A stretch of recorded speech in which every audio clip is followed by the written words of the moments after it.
Good evening. Thank you all for coming tonight. We really appreciate you all coming and we appreciate your input to this meeting. Again, we're trying to give everybody a chance to be respectful to everybody's comments. I appreciate everybody coming out. We really want to hear your input and we appreciate that those thoughts and ideas for the council to make their decision on such a passing thing. So I know it's difficult to come out and sometimes it's hard. We do have some written ones that we received as well and some letters that I passed out as well from different people. So we appreciate the input. So with that, we'll get our public hearing starting. Public hearing number 1 relating to proposed sale and future use of former Parker School building. So I have a list, a sign up list. If there's anybody else that stepped in afterwards that would like to speak, just let me know when we get to the back of the list and we'll go from there. We can just make sure everybody speaks clearly into the microphone. That would be helpful. So first on the list, I have, and I apologize if I say it wrong, is Ann Haberman. Is that correct? You pronounced it well. Did I?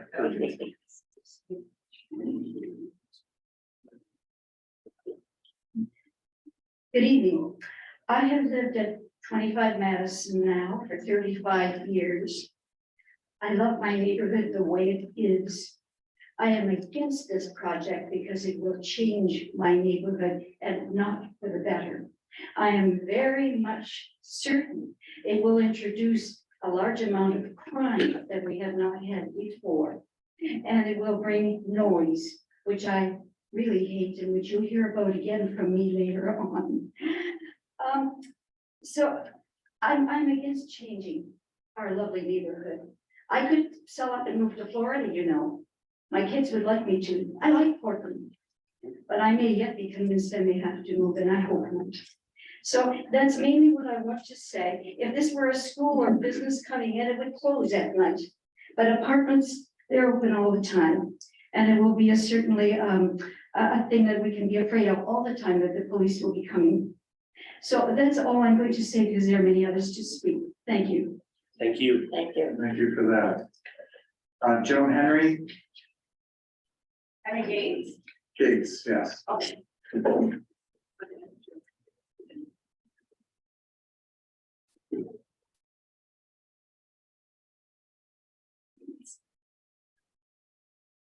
Joan Henry Gates, 109 Madison Street, Ward 2. And I'm standing here looking at the table of the council representatives. Is there anybody here from Ward 2? Raise your hand. This No. one. Okay, so the people who are making the vote are not from that ward, is that what you're saying? There is no vote taken tonight, but Okay, she is not. okay, I just thought I'd check. So I know that there was some question about whether we are in the flood zone or not. Yeah, here. I know there was some question of whether we were in the flood zone or not. I do have a printed map that I got from Mr. Dolby from the safety, building. Yeah, he emailed it to me, it's color coded and clearly Ward 2 is in the flood zone. There's a small little area where it circles the building of the school and possibly that's not in the pink area. But the land surrounding it, the park, part of that school is definitely in the flood zone. So here's my deal. I have no objection to those individuals who are low income or working poor or Section 8. I've worked with individuals supporting them for a number of years. I have no objection to that whatsoever. What I do object to is moving in. I don't care if you're affluent or not, but 60 apartments, that many individuals into that neighborhood. Part of that is going to have to be paving over that park. That park is going to become an impenetrable surface where there will be definitely runoff. It will eliminate that green space. I know in the past that I wanted to repave my driveway to expand it a bit, and the code enforcement said no. You can put some gravel, it has to be able to have drainage. You cannot pave it. So I'm curious why I can't get a variance and change to the code, but the city can pave over an area that's way farther than what I wanted to do. So that's part of my concern. I do think I really kind of ashamed of myself because I haven't paid attention to much government and I really don't understand why so few people can make a decision for our ward, especially when they're not represented. I don't understand that. So maybe in the comments later on, you can explain that, why so few people. And in the future, maybe you can explain how to get on the council, because that may be something I'd be interested in retirement, so that I can represent a gamut of people rather than just a small few who are interested in the finances. I know what's right, and I know what's wrong. I feel it's wrong that so few people make this decision. Especially if you don't live in that area, you don't get it, you just don't get it. And now my husband's gonna speak after me. If he passes out up here, someone else is gonna have to take him up and bring him home. Thank you. Thank you. Next I have, Joe Schaefer. That's not my husband. No. We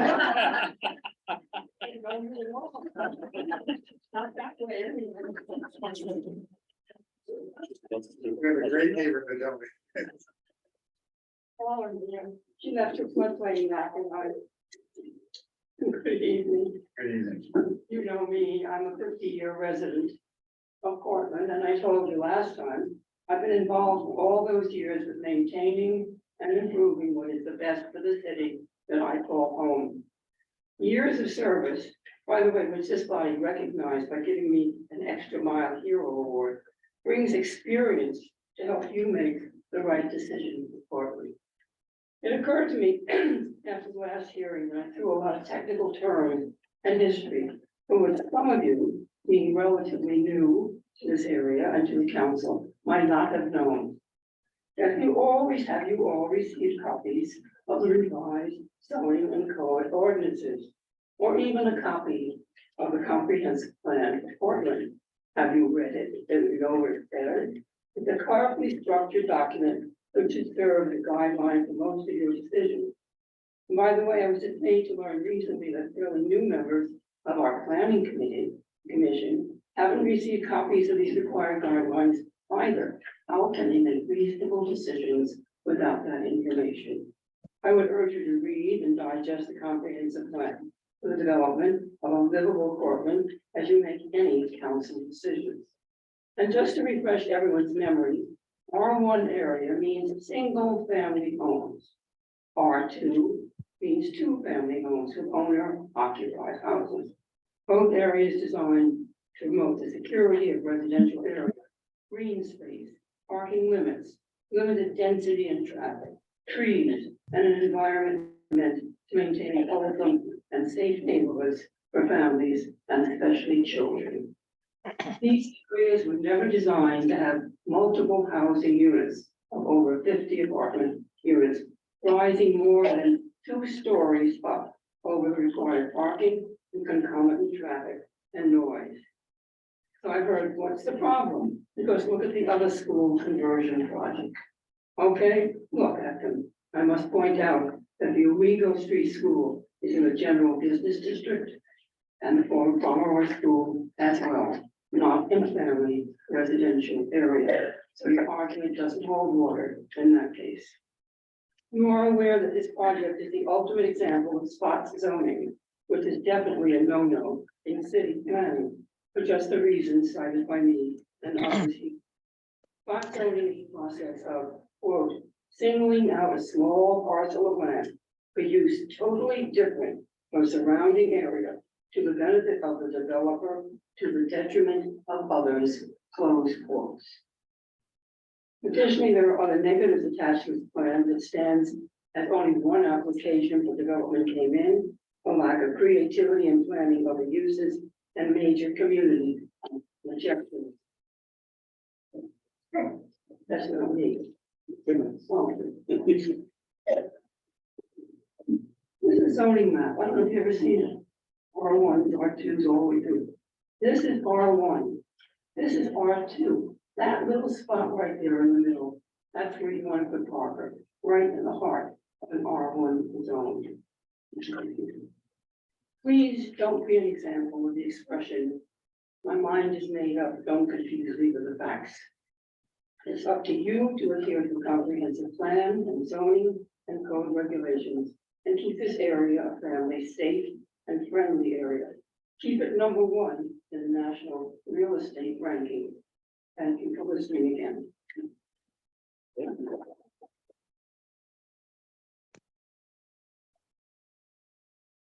Thank you. Ms. Ann Homer.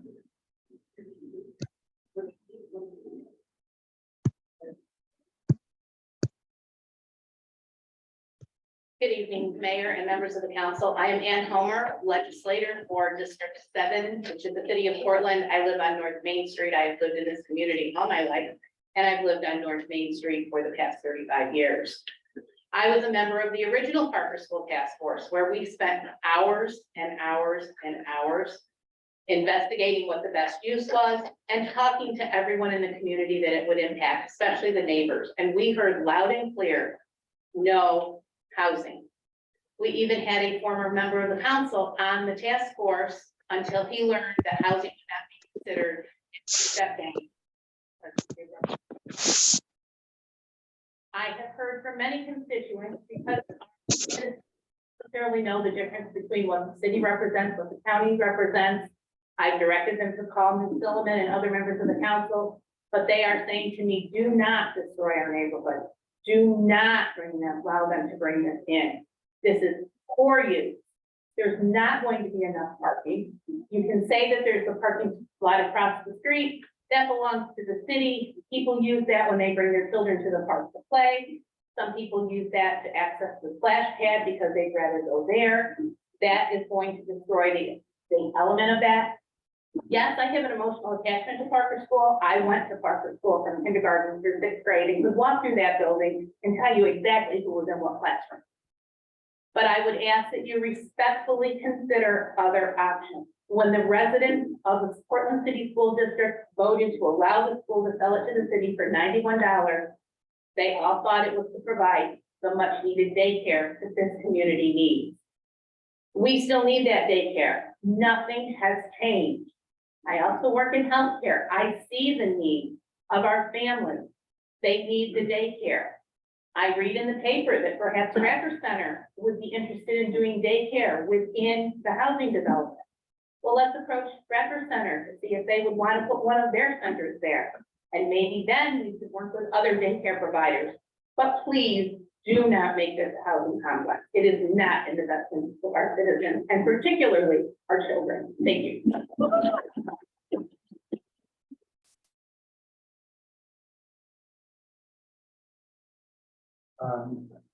Next I have, I'm not sure I don't miss anybody, Steve Nuka.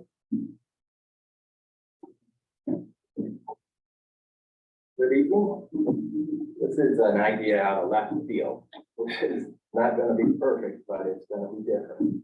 So I was trying to think of a way to use Parker School for something useful now, yet available anytime in the future at the school again.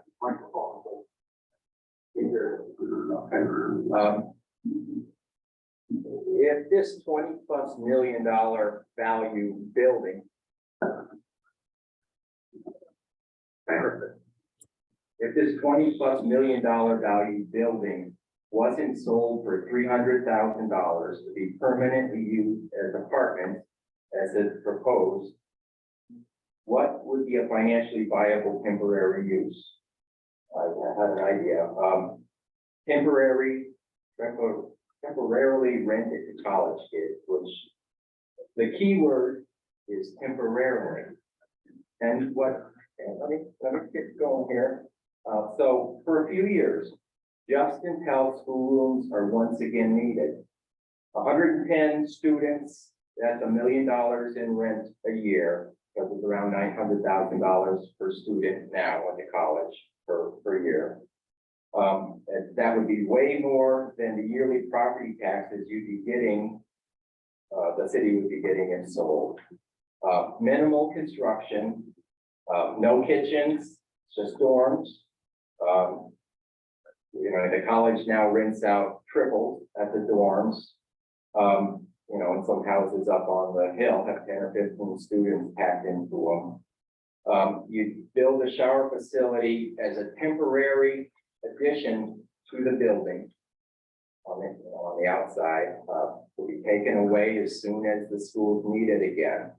And I think Cortland will grow, you know, we're hearing about the jobs up in Syracuse and over in Lansing and, you know, and coming out of the pandemic, so maybe people will feel like having families again, I don't know. You know, you could ask the college administration to administer it like dorms, like they do with the others, or hire a property manager. Have the leases require that if a student's a moron and disruptive, they agree to pretty much immediately move to an on-campus dorm. The result of this, which isn't perfect, is you don't lose a $20+ million building that will be needed again as a school in the future. And it's perfectly located as a school. You don't give the place away for $300,000. And a new school won't have to be built for who knows what, you know, $30–40 million sometime. And we're all city taxpayers that would be having to pay for that new school. Well, this great location and well-built building will not ever be a school again. So just an idea. It's a weird one. Thank you.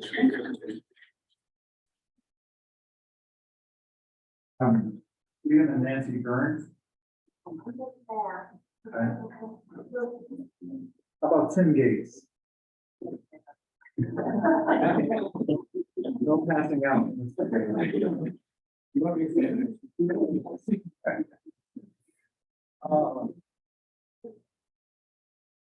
I just wanted to say, hello.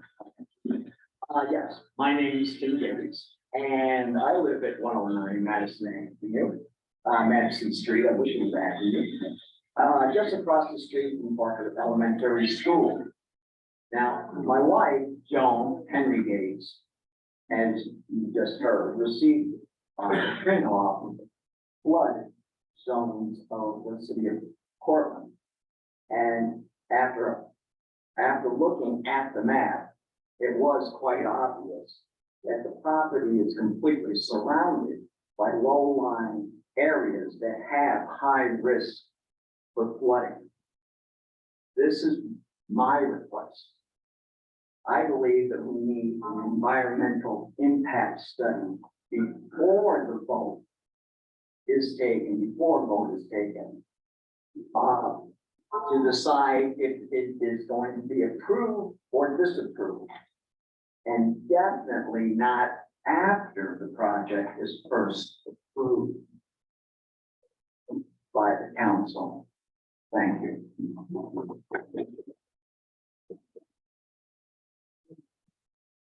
Bill Wood.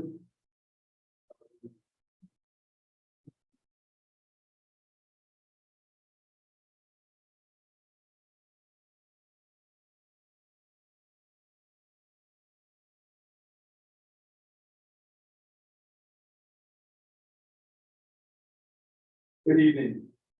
My name is Bill Wood and I live on Madison Street. The population of the city of Cortland in 2010 was about 19,000 people. And in 2023, it's about 17,000 people, 2,000 less. You don't need an apartment complex with 50 units in the middle of an R1 residential zone. Families purchased homes in the area because it was near an elementary school and a park. I've lived in Cortland for about 50 years. First on Sand Street and now on Madison Street. They were both great neighborhoods where I raised my family. The quality of our neighborhood was one of the main reasons I decided to stay in Cortland. We are losing our neighborhood. The fourth ward, when I served on the council, had very little student housing being zoned R1. And now there's much more. The second ward has a lot of student housing and rental property. And by putting in this apartment complex, there'll be an increase in the population density of that area. My understanding is that INHN is a not-for-profit organization, and the people that make the commitment now won't be there years from now down the road. I've been at council meetings where not-for-profits make promises and commitments, and years later, their priorities change. I've experienced that personally. They plan on an office open Monday through Friday, 9 to 5. And we all know that after dark and the weekends are the time we have the most problems. Their office is in Ithaca. A special permit for this property will not stop the problems that will be encountered. Look at the nicest building on West Court Street in Smith Corona, which remained vacant for years. You don't have to rush into this. A little patience now will pay dividends 3, 5, and 7 years down the road. This project will not enhance the neighborhood. It will be a detriment to people, local residents moving out, bringing blight to the surrounding area. Thank you for your time.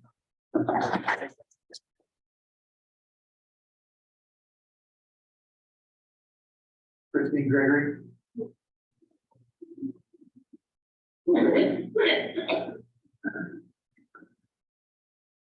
When I decided to come tonight, I really had absolutely no idea that I was going to be speaking. I had intended to listen, to understand. But as my friend said, well, just sign up, you can pass it, but they call your name. And then as I listened to all the impassioned points of view that were being made by people before me, I thought that I should share with you what my main passion of my entire life has been. I'm a 60-year resident of Cortland. 50 of those years, I have been dedicated to the education of our children.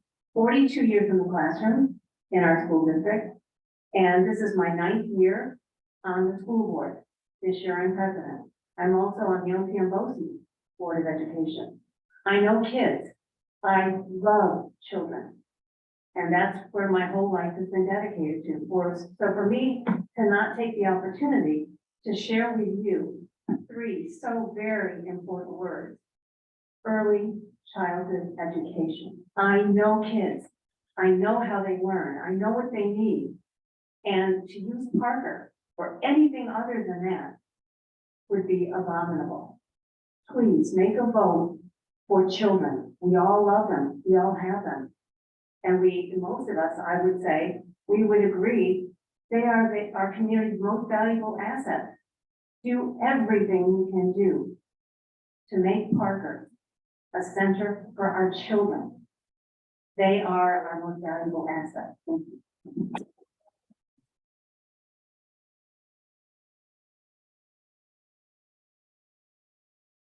Ralph, I'm sorry, I can't read your last name. Jewel, is that right?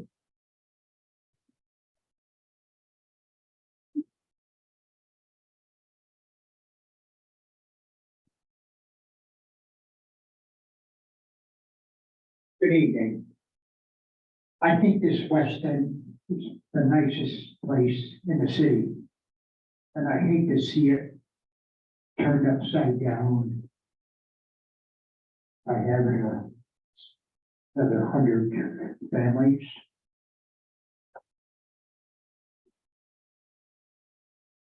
People in this end of town, they paid more for their homes than they do in most of the areas in Cortland.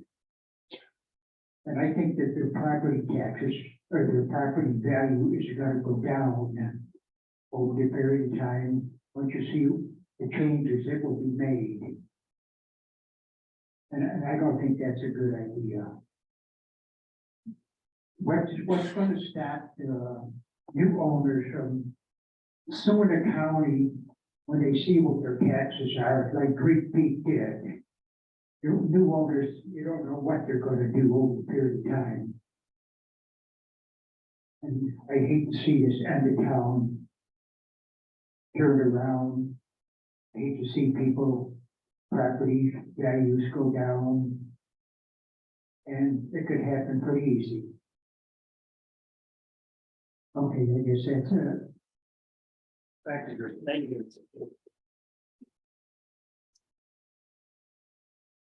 Bill Williams.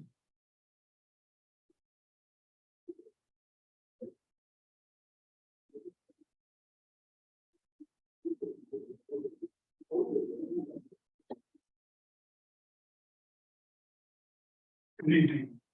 My name is Bill Williams, live at 83 Madison Street, and I want to talk about bait and switch.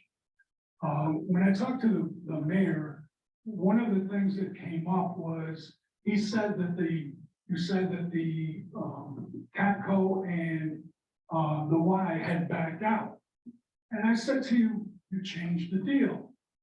And you said, but no. They backed out. Well, of course they backed out and changed the deal. I've heard this figure, 5.6 million. I wonder where that came from. Where did the 5.6 million come from? Did it come from the same organization that's looking to buy Parker now? It certainly seems like that's where that figure comes from. So the bait and switch happens with Capco and with the Y, but that's not all the story. That's not all of it. Because the building was sold for $91. It was sold from the school district to the city. And I was on the committee that worked on that. We talked about multiple use.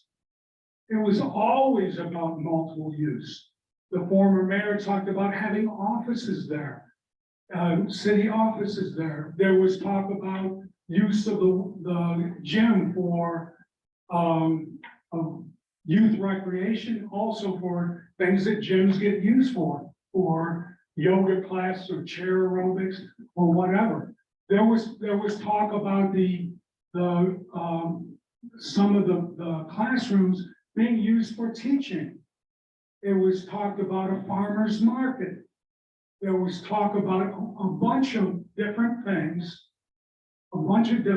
Besides, but the major thing was, of course, it was daycare. That was the major thing, but it was a multiple use building. So when we talk about bait and switch, it seems like there's a bait and switch that happened with the school district.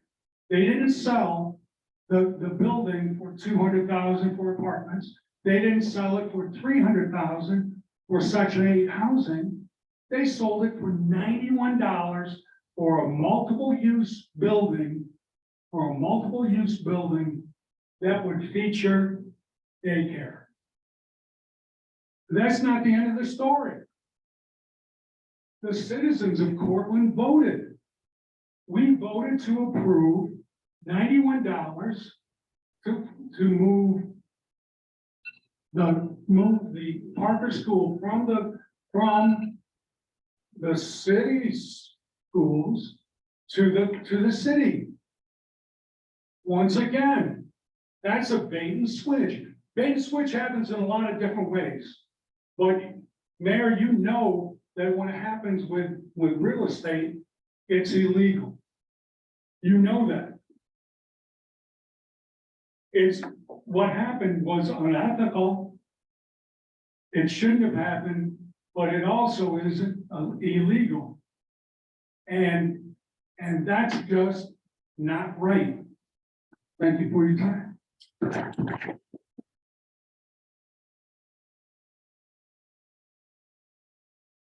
Susan Goff.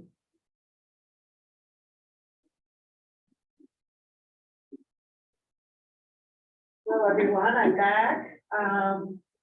3 minutes, I get it. What I wanted to say tonight, most of the speakers before me, which is why I did go first tonight, vocalized so many of the kinds of thoughts and feelings that I have had and would have expressed. I've looked at, quotes, I've looked up, neighborhoods. My focus tonight is about the neighborhood. When I stayed, and I stayed to the bitter end last time, because I wanted to hear the discussion. in that, I heard, the mayor say, I'm gonna go out and knock on some doors and talk to some folks and, you know, maybe some of the council folks would like to do that as well. So what I'm here primarily to tell you, and I gave a copy of this, to Mr. Jewett, so he's scanning it to each of you, is that a couple of friends, if you don't mind, go about, put together, because I don't have the technology, a petition. Myself and Tony tested in this past week, regardless of the heat, regardless of the rain, got out and we walked the street around the immediate area around Parker. At this point in time, we have approximately 132 signatures opposing having INHS purchase Parker School. And what I am bringing this up, besides providing these signatures and speaking, if you will, to some of the folks, is that we probably would have been able to cover more territory, except that there were so many people that wanted to talk.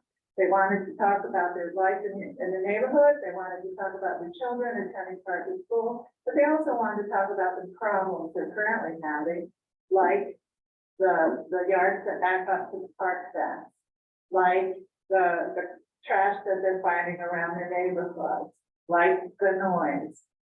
And in full disclosure, I will tell you that if you may be wondering this, well, how many people did want to sign in? Approximately 15 to 20 people, the majority of which were ambivalent.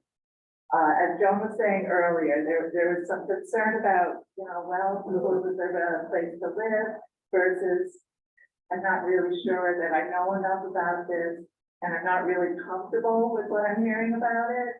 So right now, I'm not ready to stand.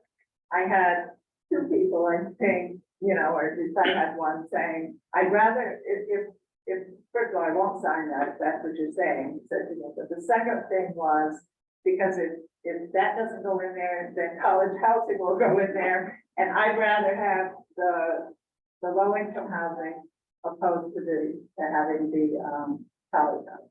So that was one very adamant individual. There were, of course, people who didn't come to the door, whether they weren't home, they didn't want to respond. I don't blame them. This is not a very safe time we're living in. The world isn't. I'm going to propose, if you don't mind, I guess that was my timer. That I looked up what Travel and Leisure said. You know, there was that talk about affordable city. They said, quote, out of Travel and Leisure, the town is just big enough where you can have your privacy, but small enough that you can still have your neighborhoods. We have a lot of land and nice little neighborhoods here. So I'm asking, and so many others have, please preserve our neighborhood. Let us have the quality and character of life that we've had and enjoyed these years. We're that much more fun. And if you have time, look up at the sky, it's supposed to be a supermoon.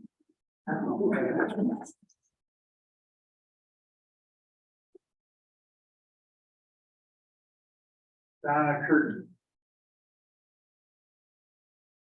Hi, good evening. I hope I don't pass out. A lot of really great input from everybody. I did look up your own applications for special use and variance.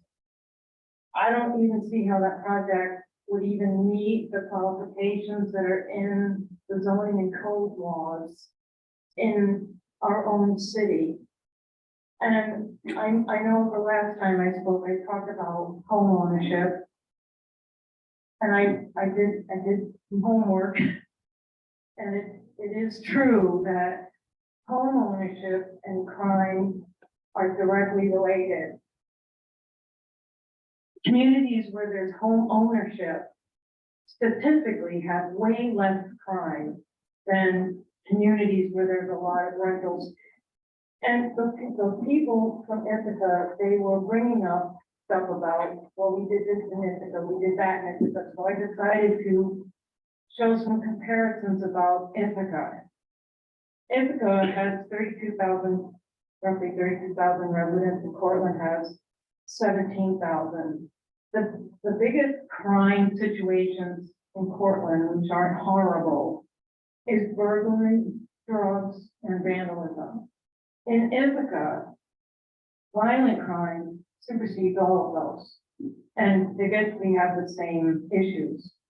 And I looked at a bunch of websites, but there was a website called bestplaces.net, and they rated communities on a scale of 1 to 100.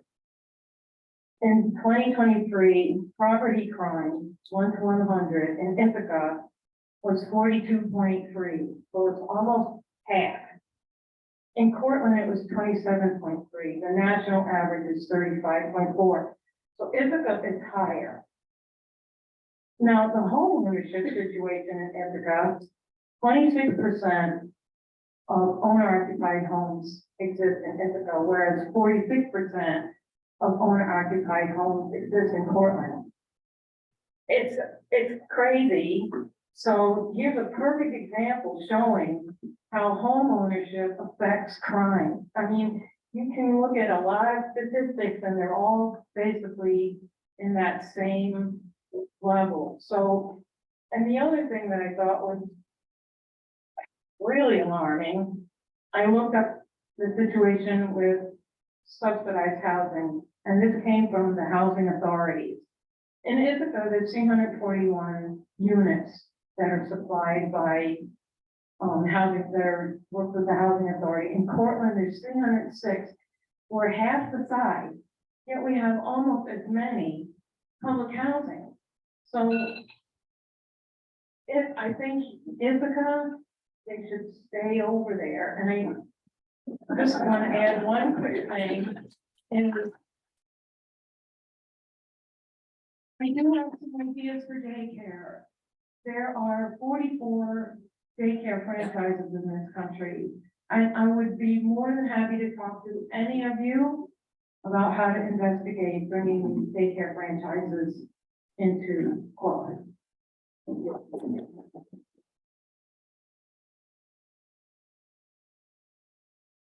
Round two.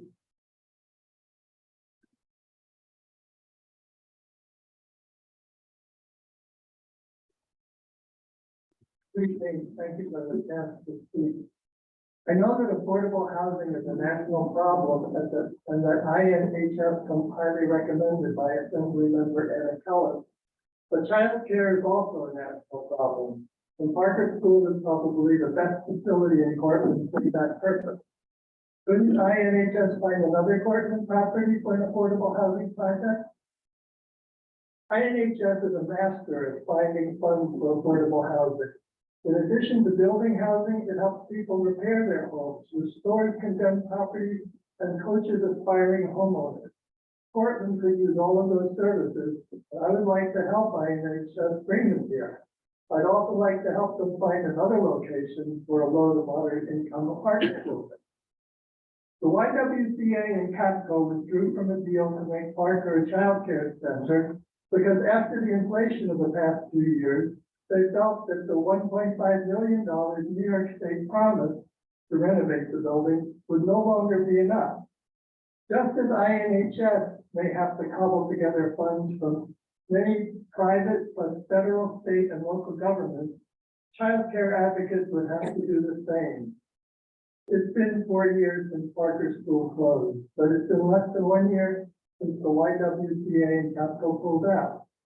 INHS may be ahead of child care advocates in securing funding, but if you believe that child care would be better than apartments at Parker School, isn't it worth waiting a little longer to see if the advocates can make child care happen? So what would be the path forward? Over the next few months, let a group of the willing try to find funding to prepare Parker School for child care. It could provide weekly progress reports to the mayor and common council. At the council's November 7th meeting, the council could vote on the INHS proposal and decide how to proceed. Thank you.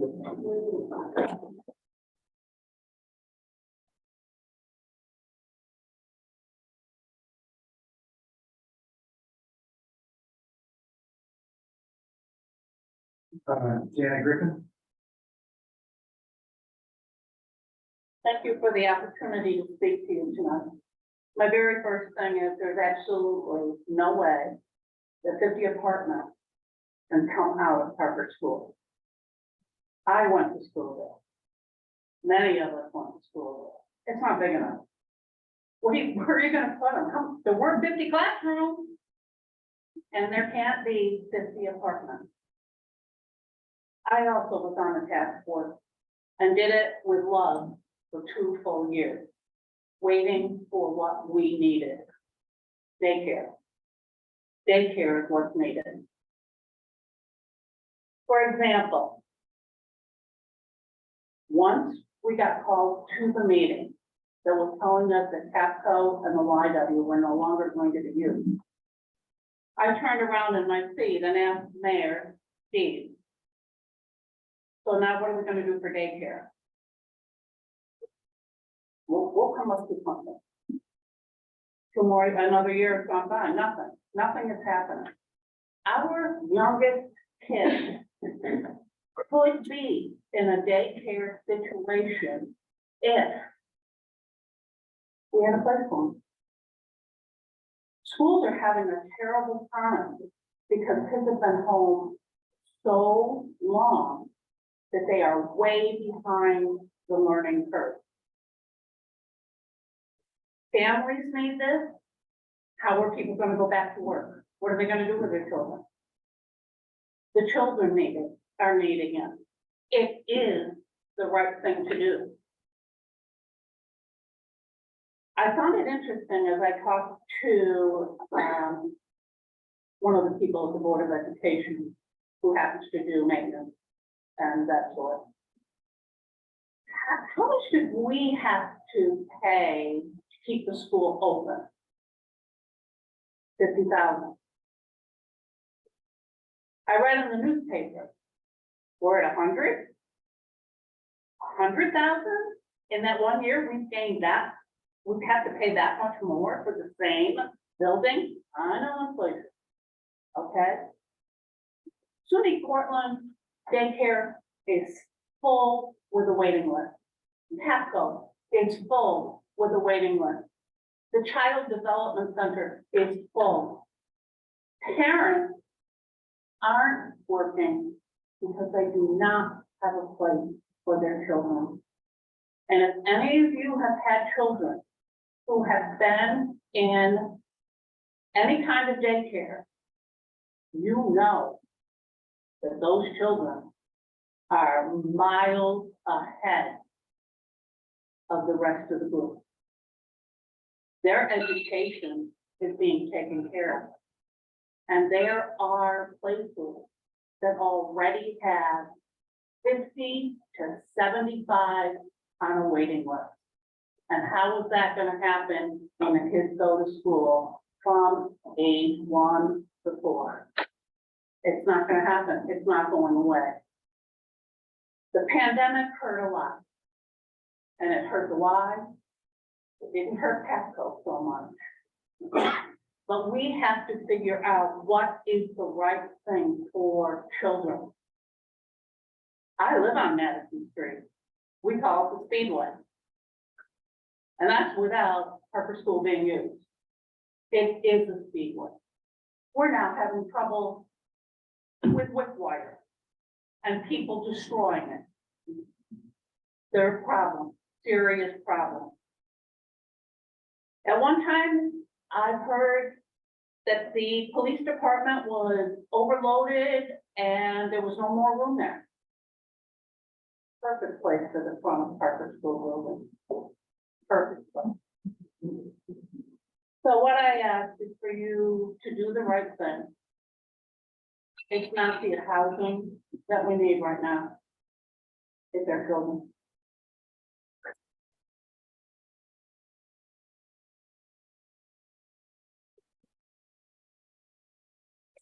Richard Henry. This is not gonna be fun.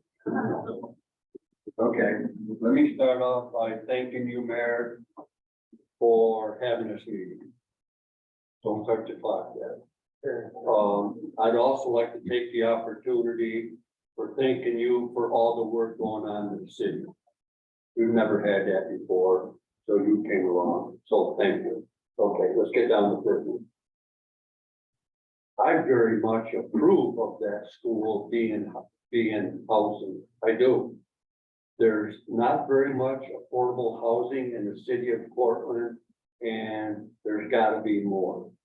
Unless these people have got a place to put up a lot of buildings for affordable housing, gotta turn into affordable housing. It does.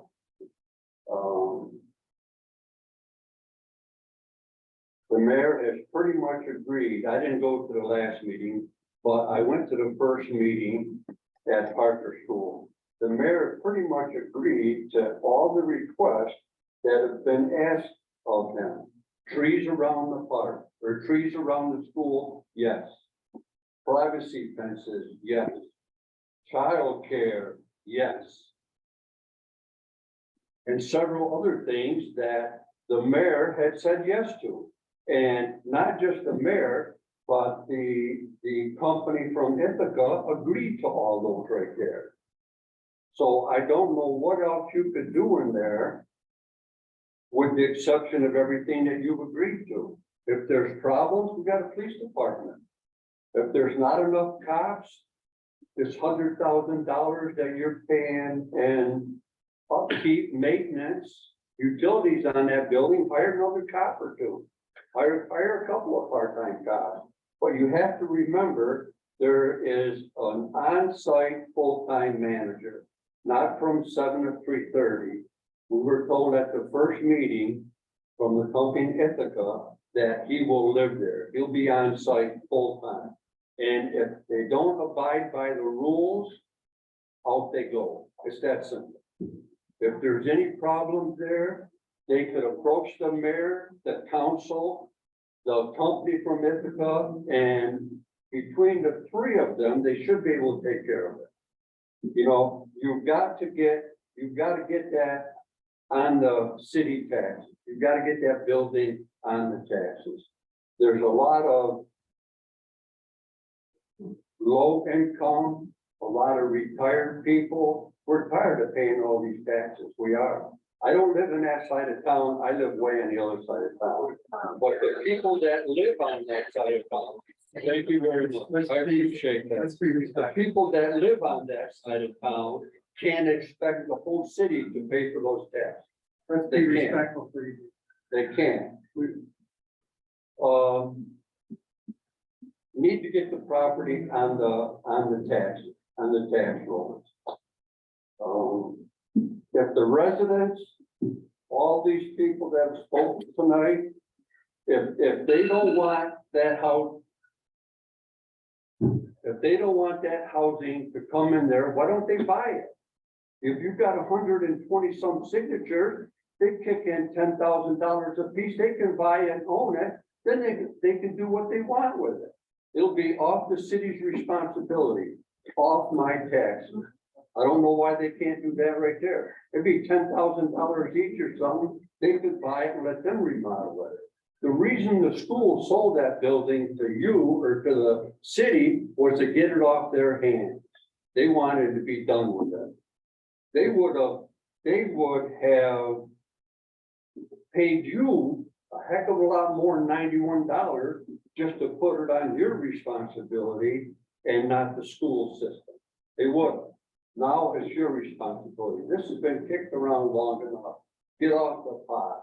The whole city here, with the exception of the residents that live there, they want that property on city taxes. We're paying enough taxes in this city. We are. Fixed income, low income. There's no housing for low income. And you guys have got to be careful how you slam low income. That borders on discrimination. It does.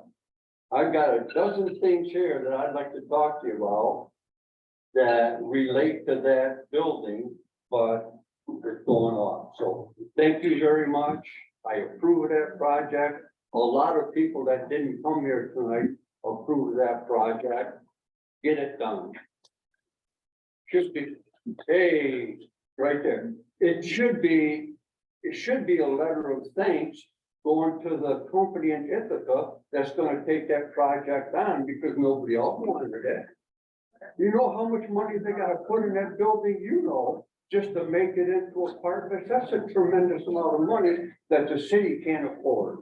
Don't put that on my tax, please. Appreciate it.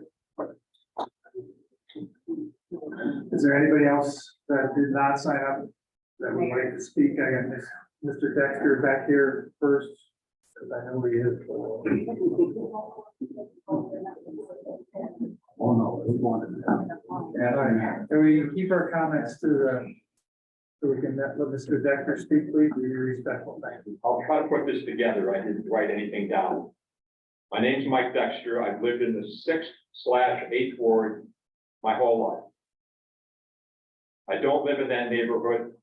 My mother and father were on this council for 14 years back in the 50s and 60s. They also had many, many tough decisions to make.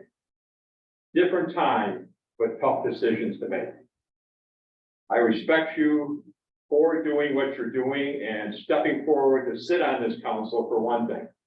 It's not easy. I've thought about it many times, but I don't want to do it. I got too many other things to do. I don't want to sit up there and have to deal with the problems that you have to deal with. That's part of your job now. My mother got paid $600 a year to do what you're doing and stayed home and raised 4 kids. Stop being a nurse. I want to thank those people who were on the task force for all the hard work that they put into something that didn't seem to pan out and work the way that they hoped it would. One of the things I'd like to say, and I wanted to say this first, was this never should have been voted on before the election, in November of that year. It was voted on December after the election. It's my understanding that 4 of you people are new on this council since then. A new mayor. I listened to the debates. He threw a lot of stuff out there. Mayor Steve threw a lot of stuff out there that was kind of poo-pooed and denied by the other side who was running for mayor, because the deal was kind of made, I guess, ahead of time. It should not have been voted on. You also have a new director of finance and administration who had to have been very, very involved with this project before it was voted on. A lot of you must have taken some of his advice. He's not here. A lot of people aren't here who wanted to do that project. Daycare would have been a great idea. I walked the streets of city of Portland for 30 years, and I've been in all your houses in that ward. I respect the people that live there. One of the things that's happened in that ward is the increase in college housing. It was started to increase when I was winding down my career as a member of the Portland Water Board, reading your meters. I talked to the trash guy this morning who's picking up. It took you a long time to educate those kids on how to put recyclables in one container, trash in the other container. He had to get out of his truck more than once to try to educate these people. I see those trash cans, and I know the mayor is trying to pass some kind of legislation to get those trash cans back off the street. If I was a college student living there, I'd leave it on the street. Why bother taking it out back? If I've just got to haul it back out front, just leave it out front and put the trash in there and have them take it off. I'm a little bit off of what I wanted to say. The other thing being was, I went to another public hearing up at the hospital. And when they started talking about projects that never came about, the empty property that is between West Main Street and Van Hoosen Street, that kind of fell through.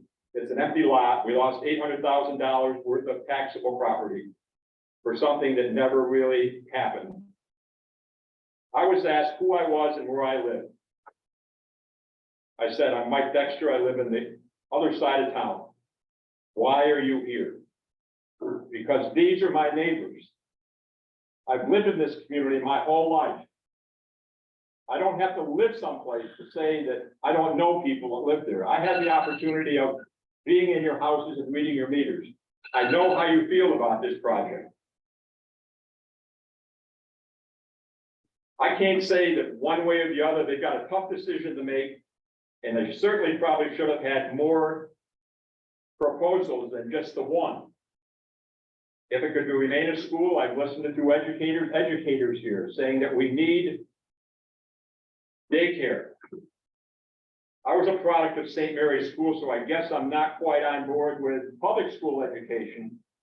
But I went to St. Mary's High School for 13 years. But I pay taxes. I am a taxpayer. So the fact that I was not educated by the administration and by the educators who are there now and over the past few years doesn't make a difference. I pay taxes. I don't want to see my taxes go up any more than they're going up right now either. And believe me, I understand how you feel. I'm a block away from Randall School. We used to see a lot more kids walking to school, but now they're not walking. They're being bused to school because it's the 5th and 6th grade. That's unfortunate. But that's the way it is. That's what the Board of Education wanted to do, was make K1 and 2, 3 and 4, and 5 and 6.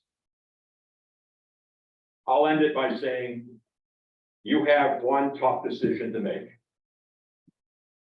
Not just because we're paying $100,000. I wouldn't mind paying the $100,000 a year if there's a possibility that we wait and come up with something better than this.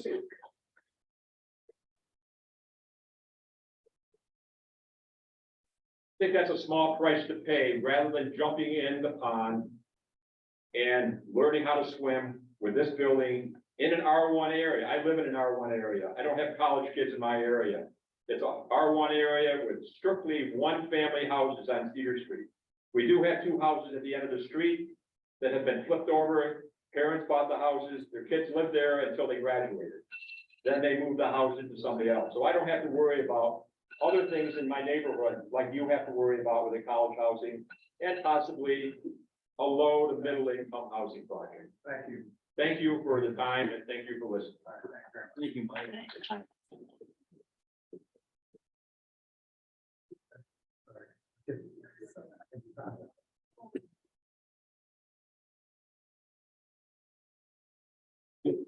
Angela Williams, I live at 83 Madison Street, directly next to Parker School. And I'm a retired teacher from Parker School.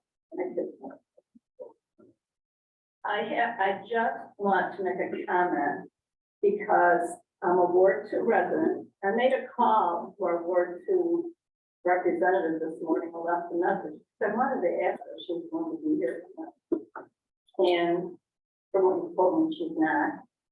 And I don't think she was at the last public hearing either. And her constituents are most affected by this than anybody else. And I just have to wonder why Ward 2 is here and she.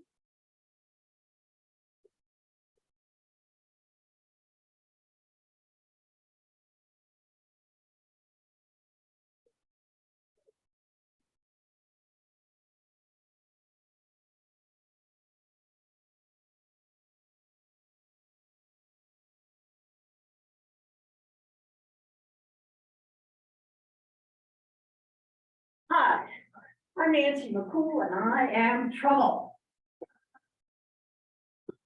I'm listening to this crowd say they want a pipe dream.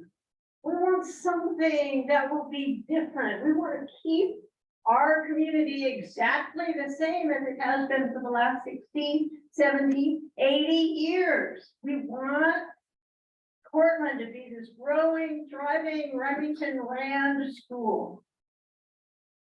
And we want to, and community. Communities cannot and will not stay the same. No matter how much we want them to. We cannot always have the same kind of housing that we've always had. We cannot afford it. People cannot afford it. We cannot. If this town has shrunk by 2,000 people, which is quite a bit for a small town, like, 10% or so, then we need to find a way to increase this town's economic strength. We need to find a way to increase the youth and the working population. We need to find a way to house our homeless people. And we need to understand that no matter how much fear that we are owning, no matter how much terror we have about things changing, things will change. It's a guarantee. Something will change. And in spite of the fact that the housing, the residential zones were made 50, 60, 70 years ago, they may not apply anymore. And so, I know that the people who are in this room are the ones who want, what I'm hearing is we want no change. We want it to be what it's always been. I want my great-grandchildren to have the same education that I had. It's not gonna happen. Nothing is gonna be the same. So I am gonna say that rather than wait for a building that costs too much to maintain, that is crumbling. I mean, our grandson went to Parker School, our grandchildren, and there was water running down the pipes of the walls in the cafeteria. There were major renovations required by that building. And with this proposal, there is exactly one group who is interested and willing to make the commitment to fix that building and to turn it into something that the community needs. And in spite of our fears, in spite of our wishes, it's time to cut the rope and say, we need more people in this community. We need fair and equal housing. We need, how many of you were working class people when you moved into this town? Right? So this housing is for working class people. What are you afraid of? I'll pay the Okay. 10,000.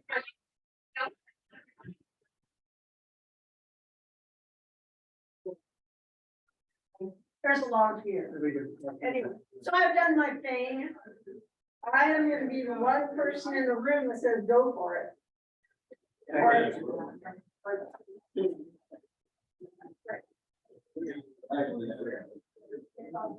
Anybody else? Yes. We got.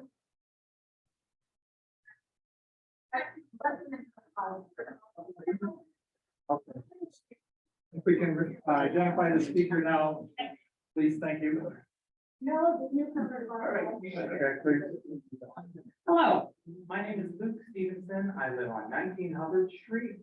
I'm with the Emergent Party, and I think I heard quite a bit different than the previous woman as to what the room has said is what they want for Parker. Whether it's more time, a concern about the zoning permit, concern about flooding, concern about traffic or trash or noise.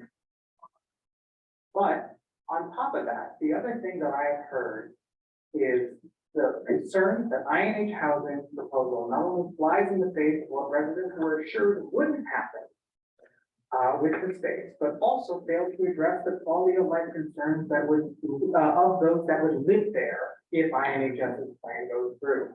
Concerns like helping transition out of the building when they are no longer meet income, the income restrictions that INHS has for these units, but still cannot afford rent elsewhere in Portland, as rent in Portland is still fairly high and is not showing any signs of slowing down. If the city accepts this proposal, what plans do they have to fill in the gaps residents' quality of life issues generated by the INHS model? And on top of that, how does this proposal serve the needs of the housing crisis that put the city in a state of emergency this year, the homeless issue and the homeless groups that live in Portland that have had their homes and their encampments bulldoze this year. I do not see that in this proposal, and so I think the housing needs in Portland will only continue. Thank you.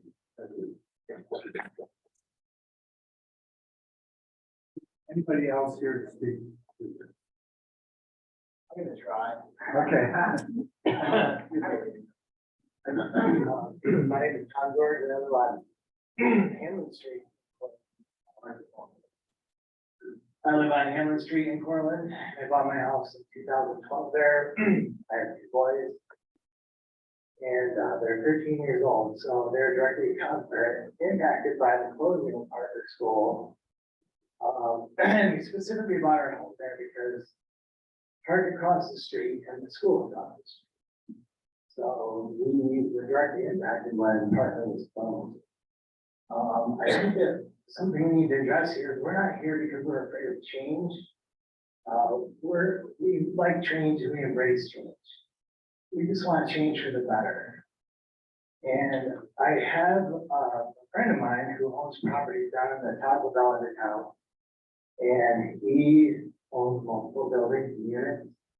And we always hear the stories about generally the low income folks that live in big properties. Now, this is a man who gives, and he's kind, he's responsive, responsible as a landowner, the property owner, and he gives his time to charities to find tenants to move into his places.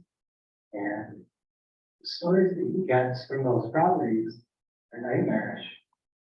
The garbage that builds up in those apartments, the lack of money that he collects for rent, month after month after month after tenant after tenant after tenant. This is low income property. He doesn't discriminate. He works very hard, only to get lack of return on his part. And this is a hardworking person who looks out for people that have less than he does, only to get taken advantage of time after time. So some of his units, he has begun cleaning, refurbishing and charging more for in hopes of attracting a better tenant, a better customer, a better person. So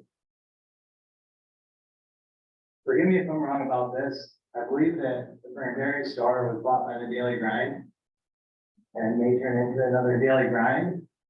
And then we're looking at low income housing also coming into our neighborhood as well.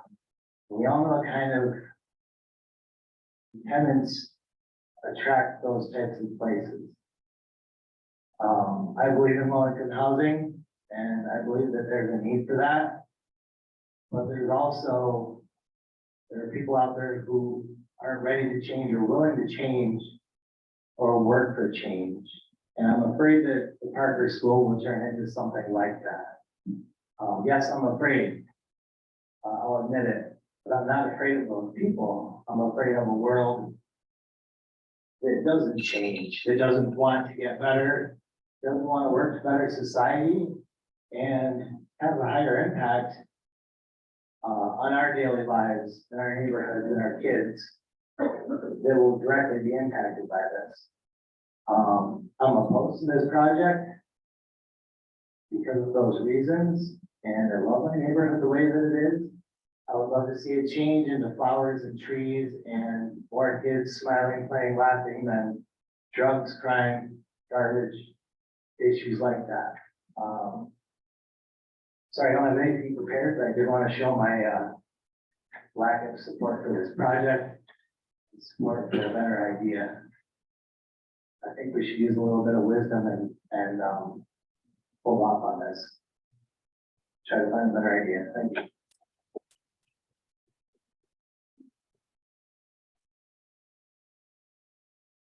Gonna open up the floor for anybody that wants to speak for public hearing number 1 related to the proposed sale and future use of a former Parker School building. All right, with that said, I'll close the public hearing. So now we'll, roll call please.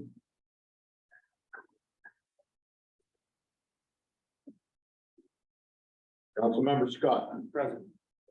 Councilmember Pinello. Present. Councilmember Lane. Here. Councilmember Thompson. Here. Councilmember Carpenter. Here. Councilmember Beckwith. Present. Councilmember Michaels. Here. Councilmember Silliman reported absent. I'm gonna give the room a minute to clear.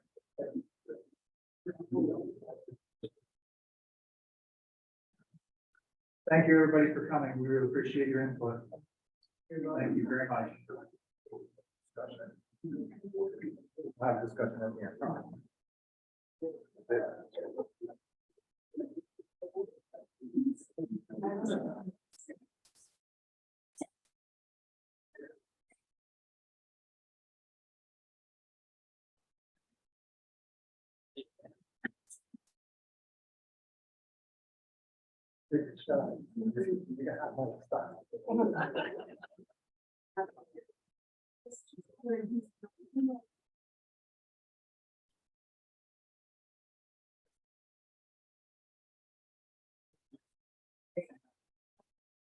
They just want to make the thing, the side name, that's what people probably.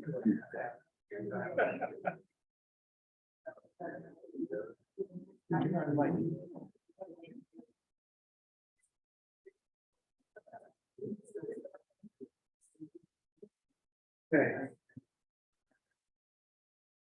We good back there? We're gonna have a salute to the flag, everybody can rise and salute the flag. I pledge allegiance to the flag of the United States of America, to the republic which stands one nation under God, indivisible, with justice.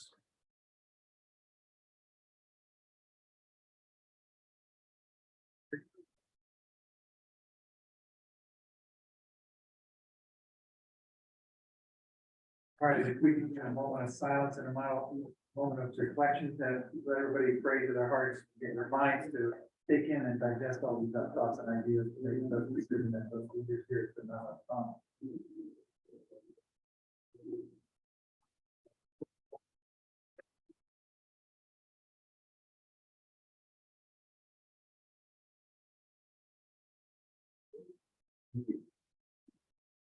Mr. Mayor, I forgot that during the public hearing portion, that we did receive 3 written comments from 3 different individuals.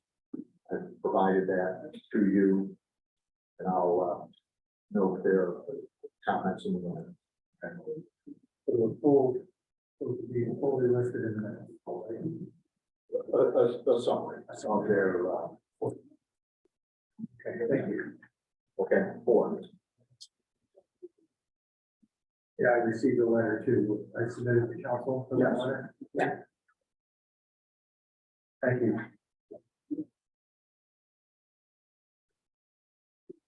We don't have any privilege of the floor, we don't have any presentation, so we'll wait for regular finance report. For that, I'm sorry. Okay. Yeah, that's, we'll call that now. So who is? You want to speak again? Okay, go ahead. All right. So, and, yeah, sorry, I apologize. Yes. One of the, I only have one complaint about it's the noise. I live on Madison Street, which is a real raceway sometimes for motorcycles, trucks, cars that have really loud mufflers. And the New York State has laws and they are not being observed. And I strongly am against allowing, especially the motorcycle, who are the worst of all. Summer is the pits. Because as a person of my age now, you know, I make my like an anatomy afternoon, forget it. There's going to be a motorcycle go by and wake me up. They go by at any hours of the days and nights, and there's one living, just bring how he's down from who comes and goes as he wishes at any time. There is no effort made to legally stop this noise, and I'm raising the complaint with you on that. It disturbs the sleep also of babies, shift workers and others. And those of us who are old, I'm 80 years old, okay? And, I don't sleep the way I used to. And it shatters my sleep when one of those guys go by in the middle of the night. I might be awake for hours. And if you look at the statistics, your brain health is impacted by lack of sleep. So if you don't get enough sleep, your chances of coming down with Alzheimer's disease are higher than they would be otherwise. So I just would like to see something done that can be done legally about the noise, especially on motorcycles. Thank you very much. Thank you. Thank you. Thank you.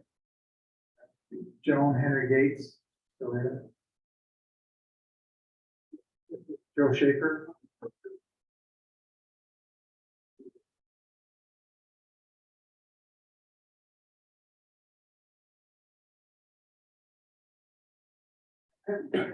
Question on the purpose before.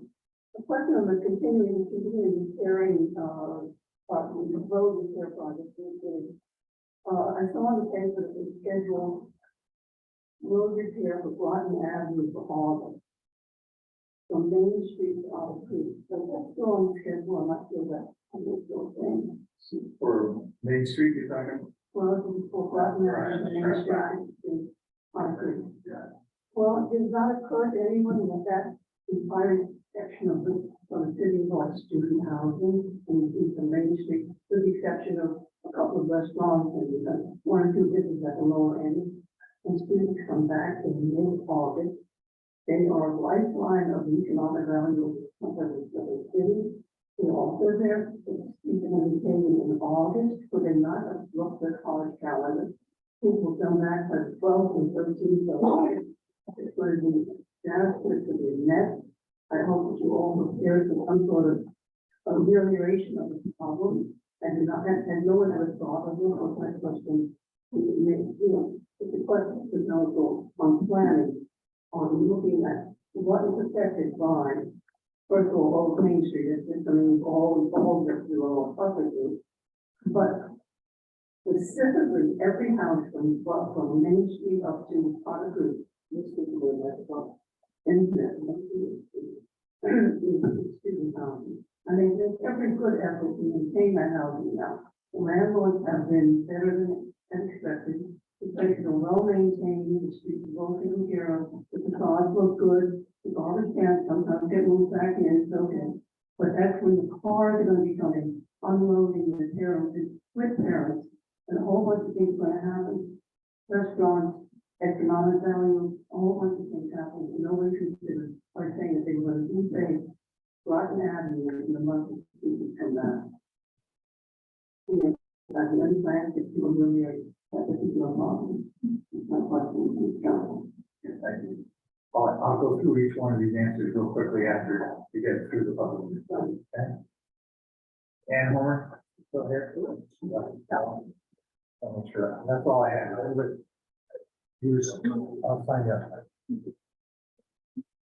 Thank you. Thank you. Steve, did you want to speak again? Let me get Mike out of the way. I mean, that right. Sorry, it's Okay, I understand. The one concern I have is, and I think you addressed it several council meetings ago, is the electric bikes, the motorized bikes. And I don't know what action was taken, but you need to do something. And I don't know whether it's a federal, whether it's state, whether it's county or city.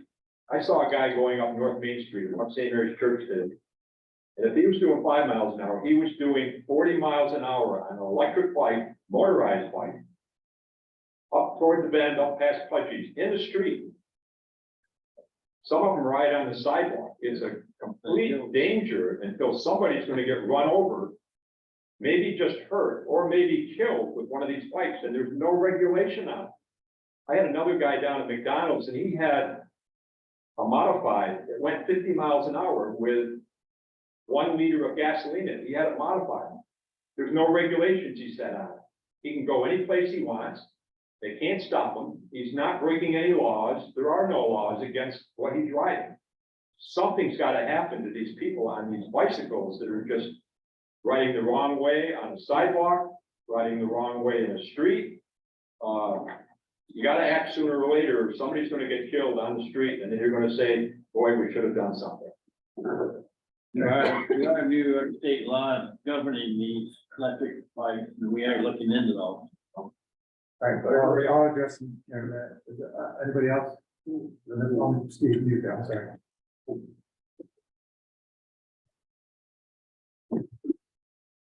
My goal before with the idea to get some revenue out of Parker and then use it later at the school wasn't meant to pick off a lot of people, but I was just trying to save it and not lose it for $300,000 and have to build a new $20 million school, 5 years from now.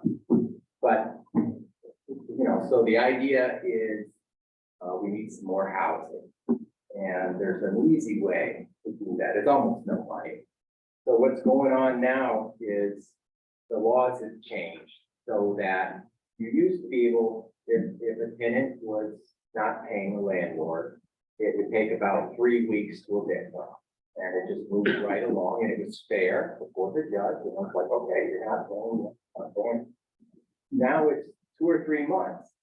And so now landlords that would have taken a chance on the lower income people, which always used to occur in the past because it wasn't that much of a risk. Now they'll leave their apartments empty. And I'm sure there's hundreds of apartments sitting empty just because the risk is so great. It was, the government changing, thinking this is going to help a lot of people, and it made it so much worse for everybody. And so all the rents in the city are going up. And so that affects maybe 10,000 people. That's a lot of people, what was it, 40-some% are homeowners, so the rest are renters. So what we need is to lower the risk for the landlords, maybe back to what it used to be. So I'm pretty sure the laws won't change. So it has to be another way. And so the other way, which if you're looking at the rents for 10,000 people, all affected by hundreds of dollars, that's millions of dollars. So for a tiny amount of money, you could change it all. And it would be some kind of a fund, a kind of insurance. Either every landlord who wants to chips in, $100 a unit or something. And then if they end up with a tenant and they're in court, and the court system gives them 2 or 3 months and it was a justified case where the rent's not paid, maybe the second and third month would be compensated back to the landlord. So all of a sudden, the risk is no greater than it used to be when things were. And that can either be, the landlord and we start up some kind of fund ourselves, or it can be the city, the county, get some of the agencies on board who, had been at a meeting before with us and said they really are locked in by the rules.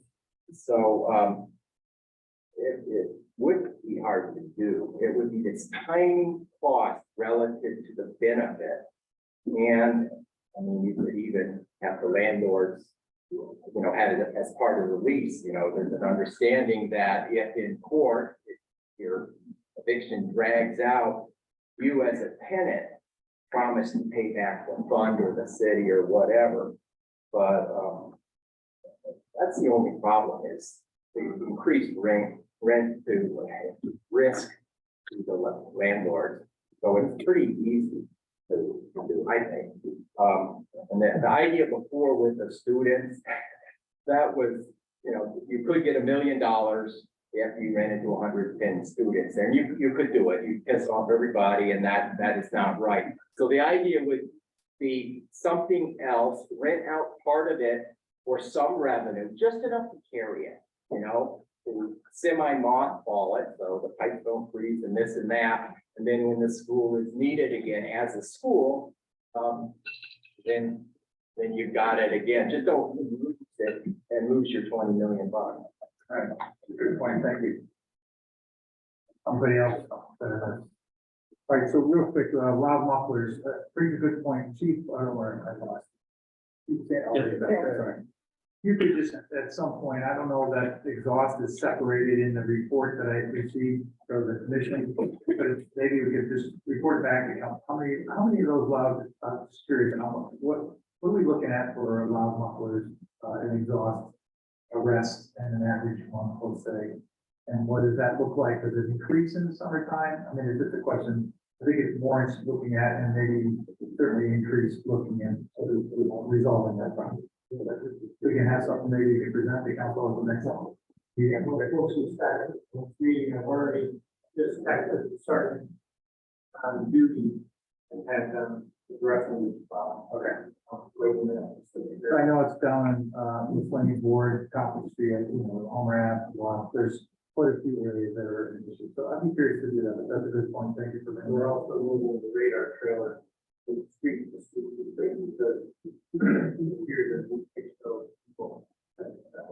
Yeah. And hopefully we'll continue with, you're right, because as the roads get better, the faster they're going. Hopefully we'll continue to get, the law will get passed that we can have one of those trailers that can issue the tickets.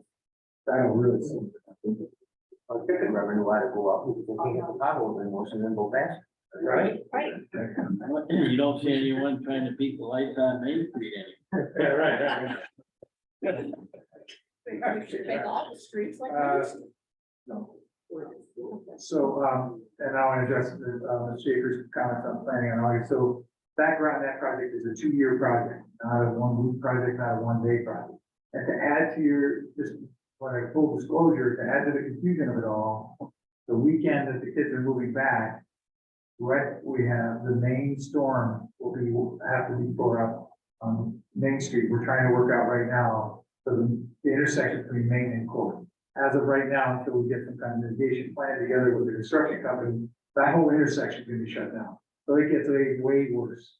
But again, these are all temporary addresses that we're working on a daily basis to make it right. We need to keep enforcing and reinforcing and helping these businesses that are downtown. Most of them are doing pretty well. And there's a couple that we're working on, but we've got reduced rents for them. We're doing everything we can to try to advertise for them, help them in any way we can. And the best thing we can do is everybody here go down and be part of downtown. It's really not that bad. We have a lot of people, we water the street just before lunch and just before dinner time, because of a lot of the restaurant owners wait down their tables, and a lot of people that sit down there and love to hear that construction noise. Which I think is great, and I like Washington Post too. I think we need to keep reinforcing that and recognizing these are only temporary, and there really isn't a good time. Unfortunately, we have this kind of window. We're dealing with an asphalt problem with a local vendor trying to get them. They're pushed to the limit is trying to get asphalt out. So all the other municipalities, everybody's trying to do it. They don't do it on rainy days. They only do it on sunny days. So it's very difficult, and I appreciate everybody's patience and understanding, but I tell you, nonetheless, we meet every other week with every one of these construction companies to try to come up with a plan and a better plan with the public in mind. And it's not an easy task. We try to keep the project moving forward without stopping things and slowing it down. So, in the end, that's unfortunately part of progress, but we are planning and we do plan as much as we can, and maybe that's aggressive. We should have waited a couple more years. But Tompkins Street needs to be done. We're working with Cortlandville to be able to do it all the way up.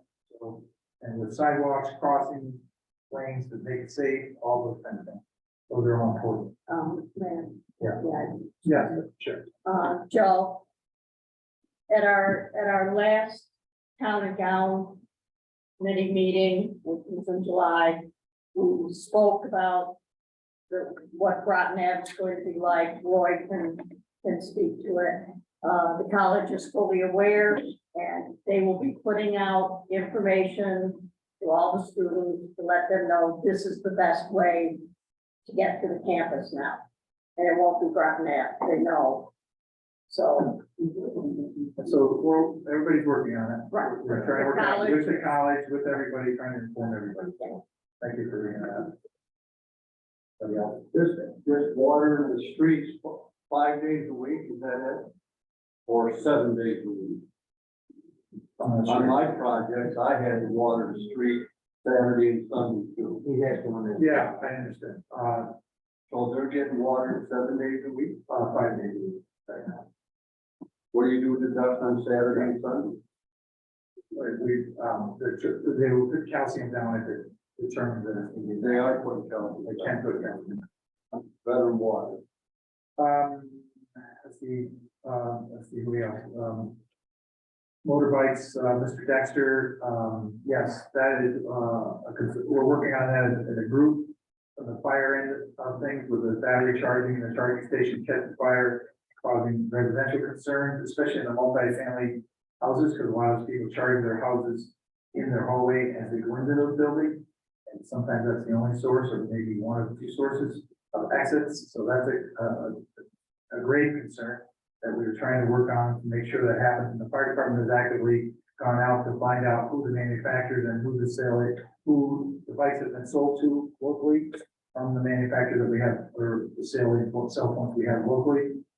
And then, Mr. Rico, I appreciate the innovative ideas to try to keep that, because it is a concern that at some point we might need that building again as a school. That I've always kind of run back. Anybody else have anything else? All right, so now we will go to the finance report. Good evening, Mayor, members of council. The report that you have in front of you in tonight's agenda, since today is the first, we can run the full month of July, obviously we're there in advance. So it was just shy of 2 weeks from your last report.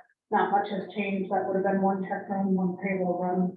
The biggest jump you'll see in the summary table is on the water and wastewater expenditures as their second quarter transfer to the general fund was processed. So if you're wondering why all of them from,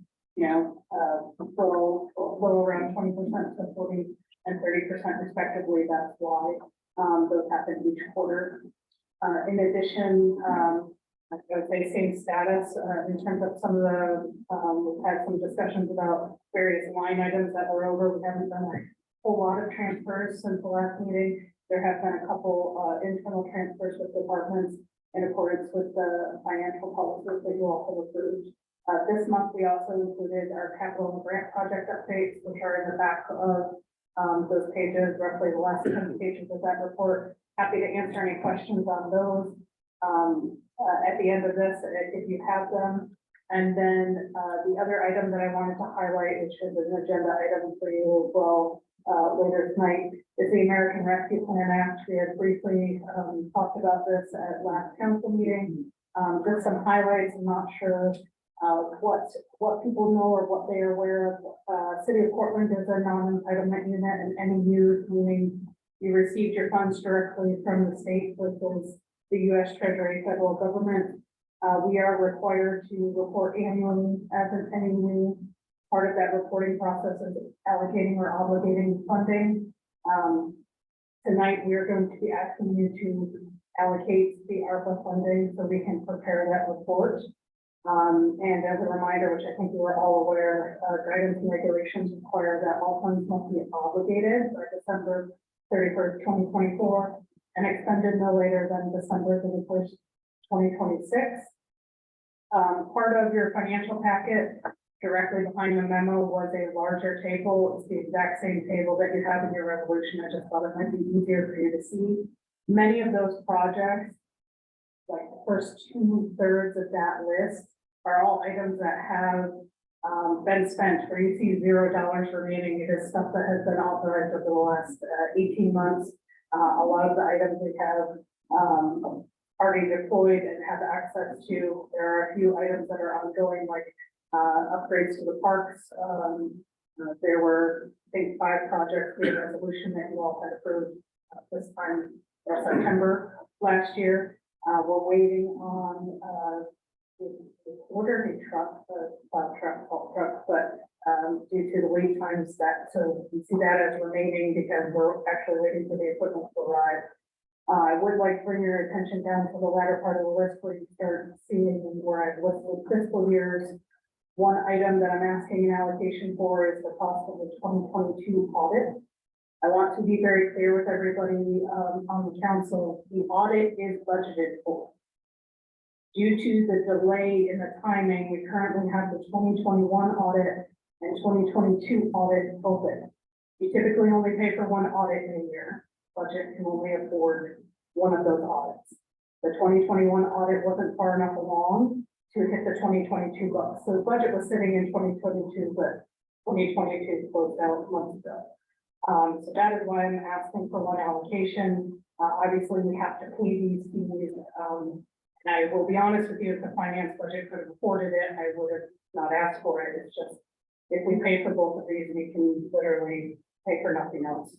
In the finance and admin category. This next item is our recruitment costs. I'm requesting, authorization for a contract and allocation for the accountant.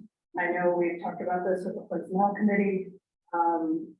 We have had the accountant position posted for over 30 days. There are 0 applications.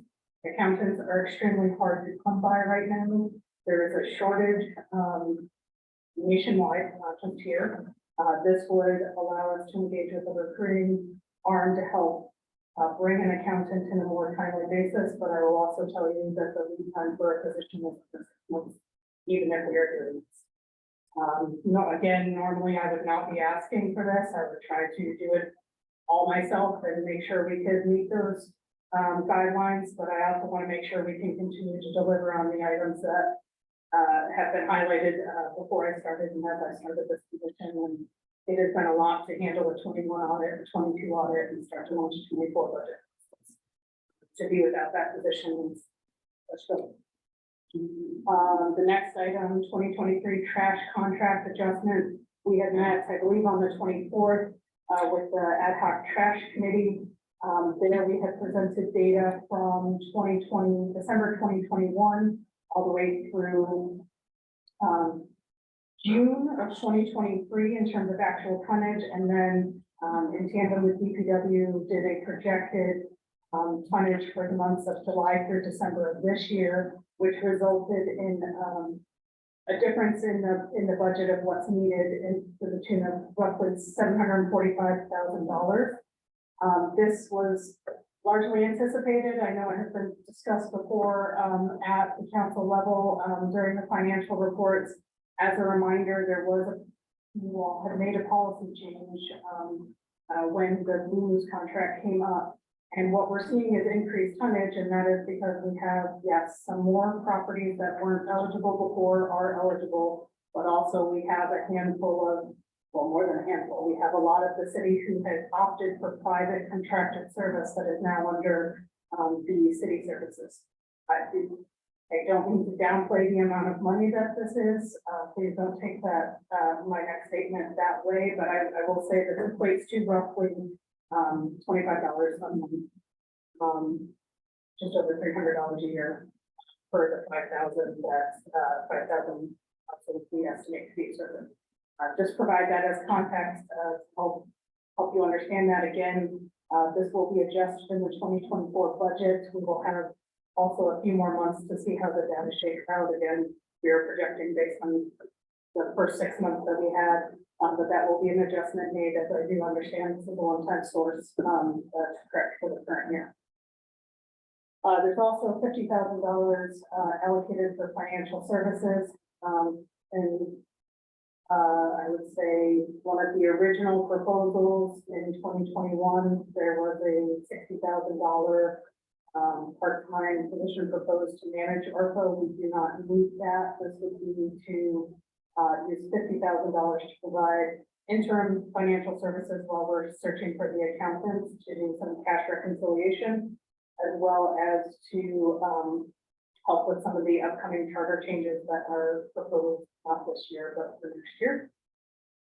And then finally, the 2023 wastewater boiler replacement, where I've listed partial. This is one of the items where I believe at the end of May, maybe June, end of May, we had authorized, council had authorized purchase of boilers. We would like to assist the wastewater fund with partial price on that. The bids are still coming in. We'd like to allocate some of ARPA for that replacement project as being aware of the amount of equipment replacement funding that we have under wastewater. This is really to help mitigate that. I wish we could have put more towards that. But those are the the changes in the items that are, substantially different from anything you've seen before, so I wanted to highlight them. I'm happy to answer your questions. So normally I would ask our director of the youth bureau, but in our ward, Tom and I split Randall project with pickleball courts. We have quite a few constituents. Do you get regular updates on where we are at with that in relationship to expenditures and so forth? And are we supposed to be on schedule? In terms of the pickleball court, Pickleball, yeah. yes, so once a week, mayor, deputy mayor, the youth bureau director, myself are typically meeting. I missed today's meeting, but I would say prior to that, we've had that topic and conversation in terms of aligning funding, aligning contractors, aligning the timing of the work. Most recently, we had looked at doing some of the stuff in-house to save some of the costs, because it is pretty expensive, but I would say that continues to be a priority for them, and we're working to find the way that we can be most expansive and serve the most residents at the lowest cost possible. Okay, thank you. Anything that, Yeah, we just met today and, I know, trying to solidify the paving contractor to get started and, the netting, doing the pipes and the netting is all solidified. And the idea would be to paint temporary lines this year after the contractor would be the same as the netting contractor.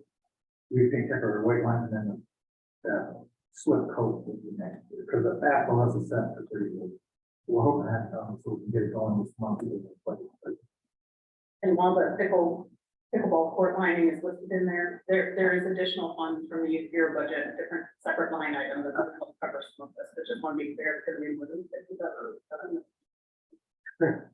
That's what we wish. Wow. It's got a few more, let's do a couple more. Anybody else have any other questions?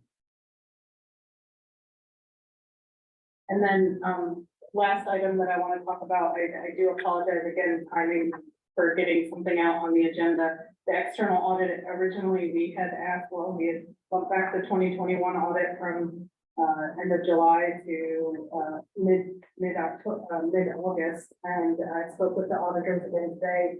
We're continuing to work through 2021 capital expenditures. It's something that DPW, a couple of our consultants, and myself have been, well, we're down to the part where we're going literally payout by payout now, to try to get the information broken out by grant. So because of that, they've asked that they present both the 21 and 22 audit at the September meeting. I said that I would present that all to you today.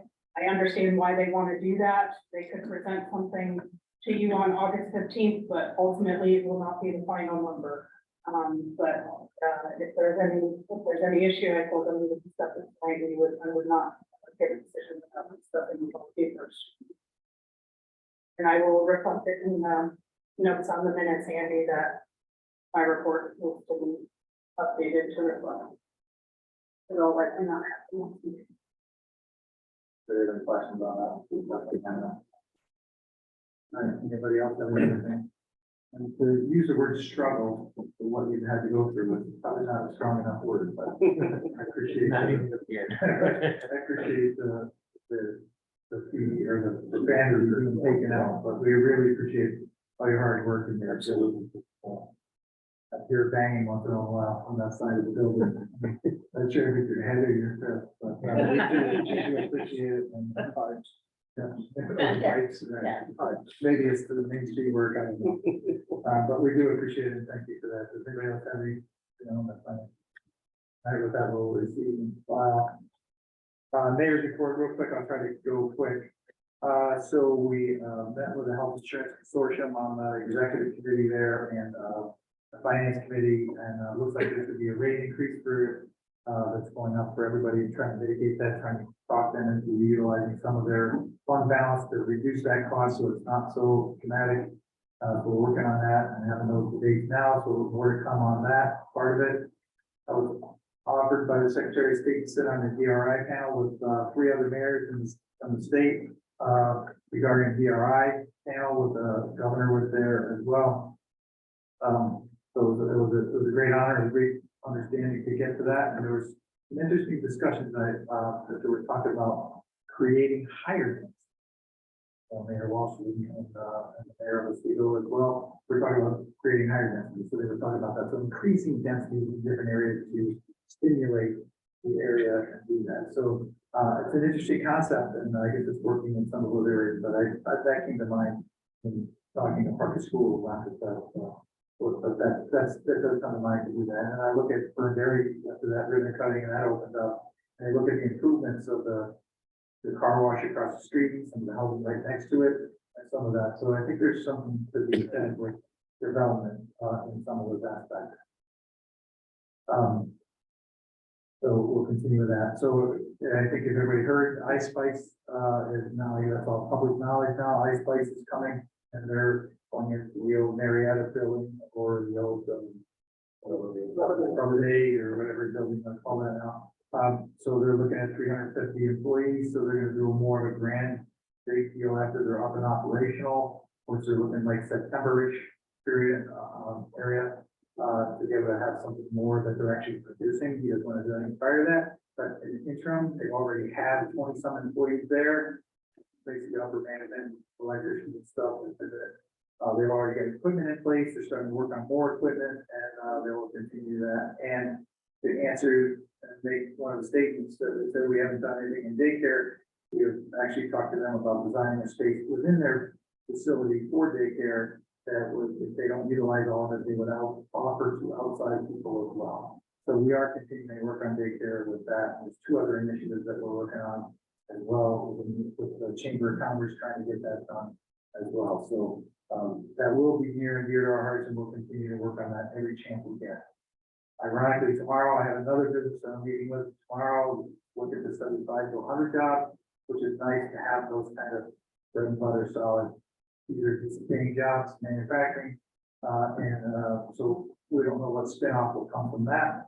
So those are all good stuff. So hopefully we'll be able to sign that deal, seal that with them in the next couple months.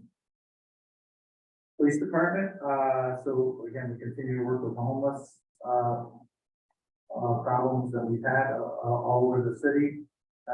Over in front yesterday, spent a lot of time there, trimmed back, got to meet Max this morning. That's part of my day or week. Max is our new canine dog. I got to meet him. He sheds quite a bit, but he's a beautiful dog. He's a puppy. He's definitely on top of me. He's a lot of fun. So we will bring him to a meeting, chief, at some point, and to introduce you all so you get to meet him as well. We're excited for that to happen. So the water main on Arthur continues on. We're getting closer to the end of that, so that can get paid. DPW has done a great job this year, and there should be most of their paving on the first round will be at the end of this week.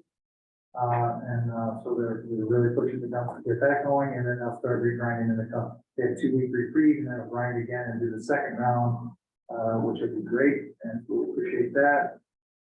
Wastewater continues to break things, and I was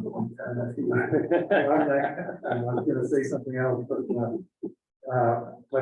and we will continue, like it's difficult to clear out funding and have the plant things upgraded, so we're gonna be looking to get some grant work to get some upgrades for that, so we appreciate Bruce and his crew for keeping that stuff together and trying to keep it day to day for us, and it becomes difficult sometimes.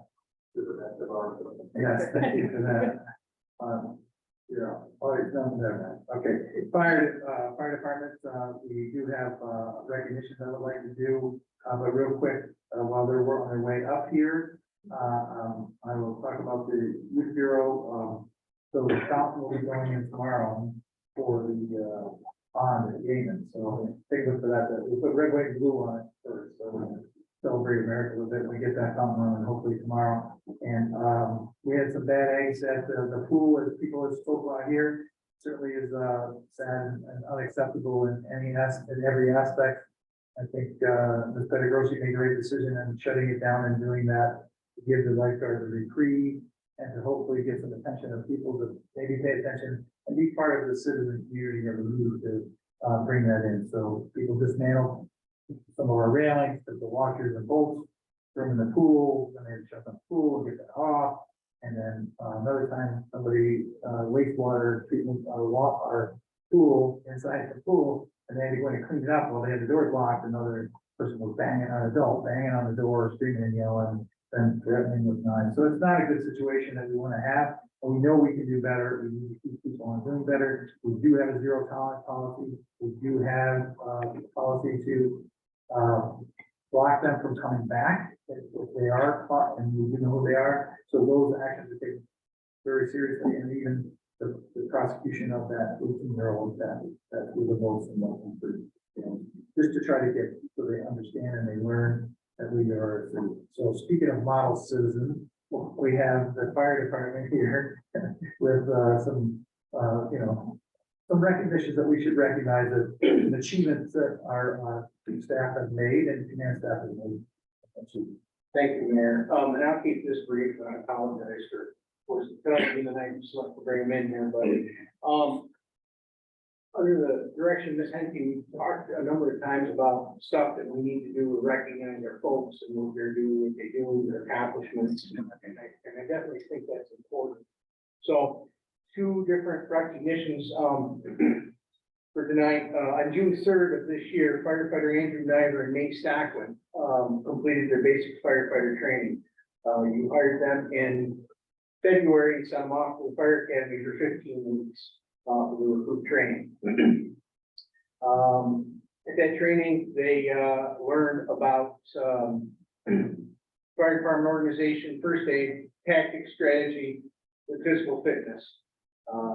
This totaled over 500 hours of training, just at the fire academy. They graduated on June 3rd. Since then, we sent them back to the fire academy for more hazmat training, because we do that as well. And, since they've been back here, they've also commenced their code enforcement officer training. So a lot of stuff has been happening with these young fellows, and they're assigned to the code office now, working with Captain Everett, getting an idea of that, but they're also getting their code enforcement officer certification, which is so important to us as all that we're doing with the code right now. So I wanted to bring them up and, recognize them. These are the two here. Yeah, these two young ones here.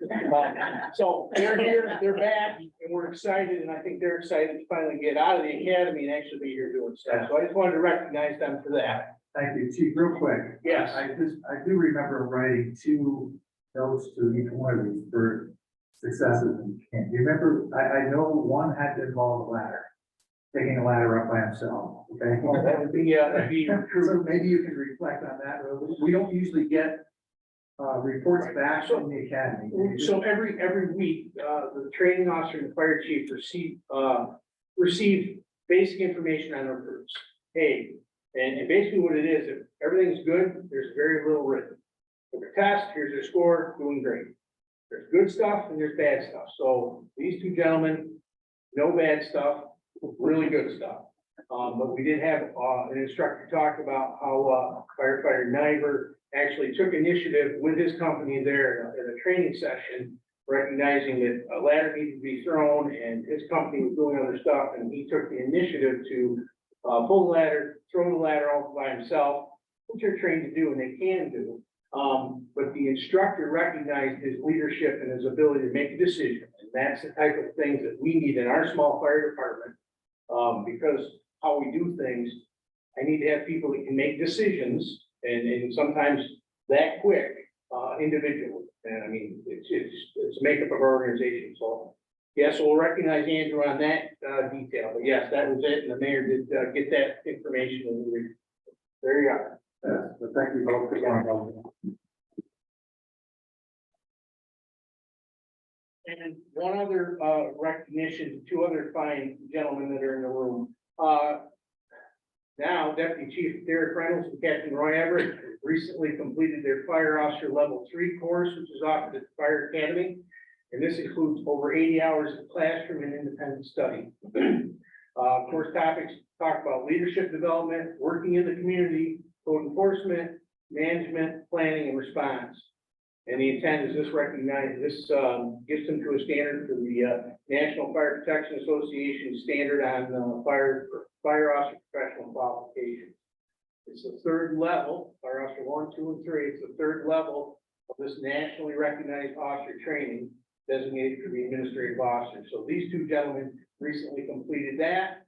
this again falls into our mission of getting our people trained, not only our officers, but our members to these, national standards. So Chief Reynolds, Captain Everett, so they got through that.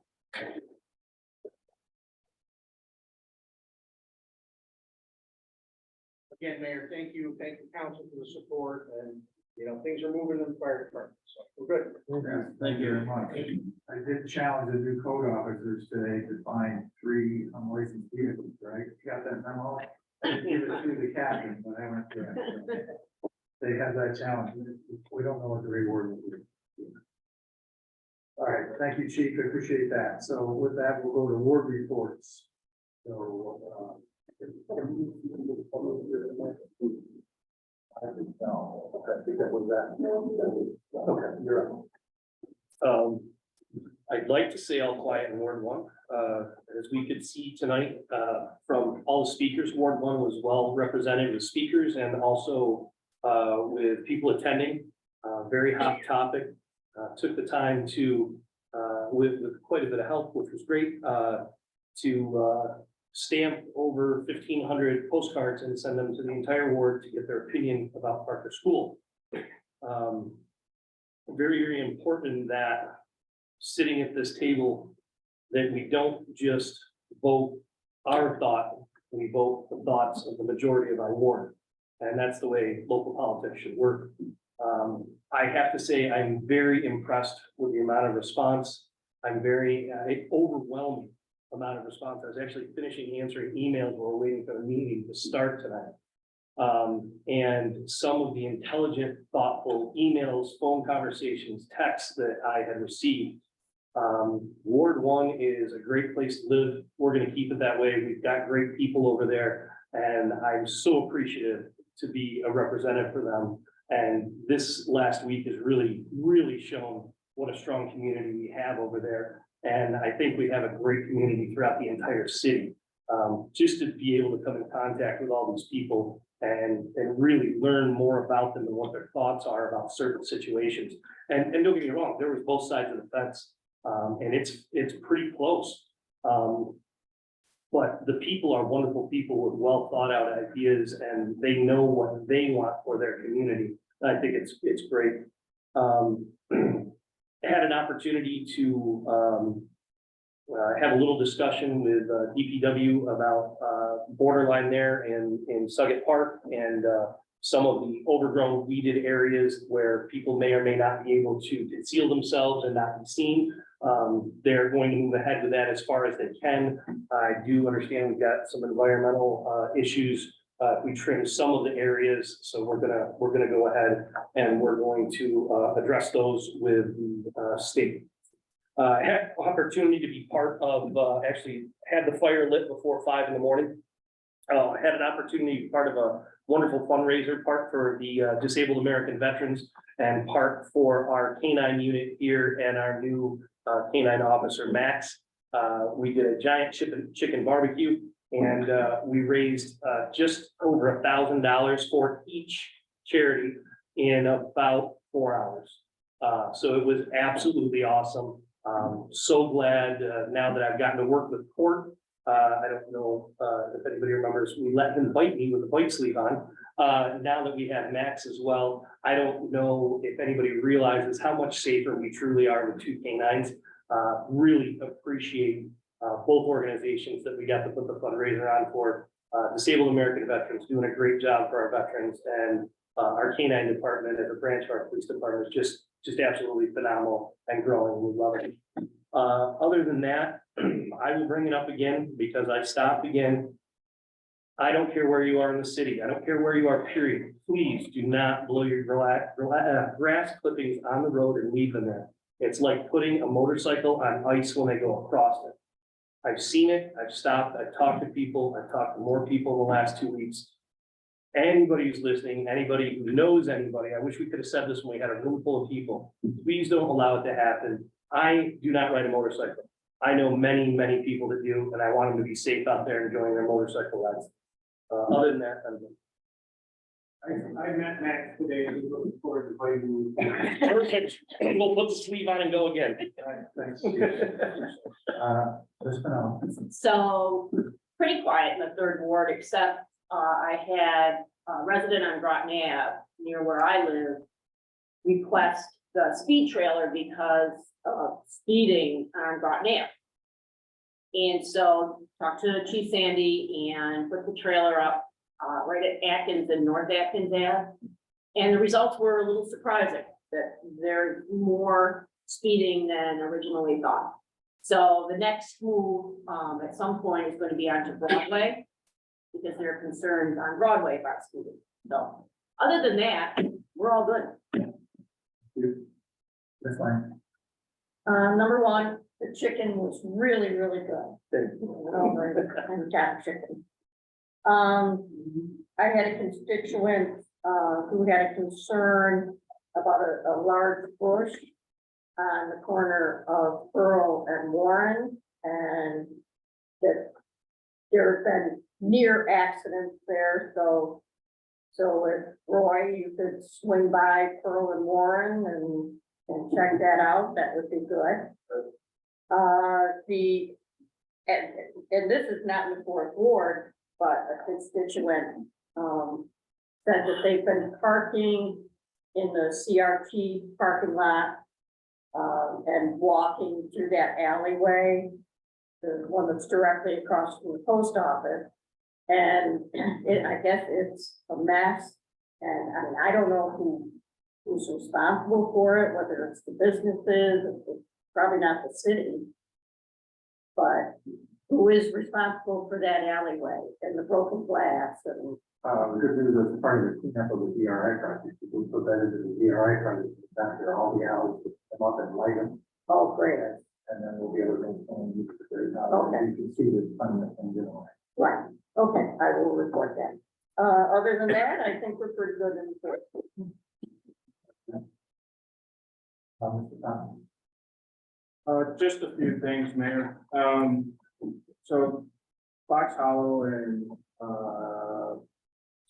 Sunnyfield, in the fifth ward, some overgrown, shrubbery near stop signs. That was a concern raised by, constituent, also raised by a constituent is that there's habitual, resident who leaves out their blue and black bins, the trash.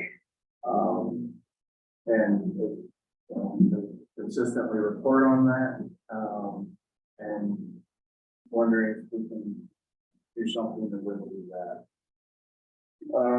And the last item that I have is in relation to, just how we, as a city, and as, community in the fifth ward are looking at, our zoning, specifically next to the Crescent building. We have, on one side of the Crescent building, in front of it, parking that provides plenty of clear view sight. And then on the other end, it's rather troublesome, it almost goes right up to the corner where parking is gonna occur. And then with businesses that are adjacent to it, their business is to handle and work with vehicles on a routine basis. And so there's a lot of parking going on. And, not a lot of sight available, to drivers and pedestrians. And harm can be, certainly had because of the situation. And so that was an additional one concern, shared by residents, and I spent some time on that section of property, and I'd have to agree with the concern now. So maybe, Mr. Doe, we can make sure that gets on the DPW commission, so they can review, putting no parking signs. Or I know exactly coming out of the street. Yeah. It's line. Can't see. It's line. Yeah. Unfortunately, as well as, so you should be able to find it, right, where. If we put in a park sign, we do it and get tickets and that. I hope so. I'll take the course too. Anything else? Mr. Carter?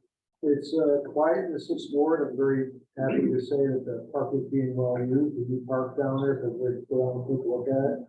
I talked to Ingrid about possibly having a border around the mulch. The mulch is like spread out everywhere, very thick, where we're doing borders and sort of borders, talk about fencing.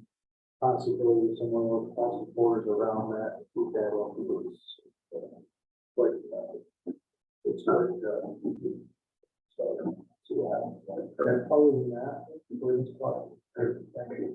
Mr. Beckler. How quiet, Mr. Beckler? Mr. Michael. Just a couple of things. This past weekend, had an annual event at W2O off of Fort Washington Street. It's a music event for the ages.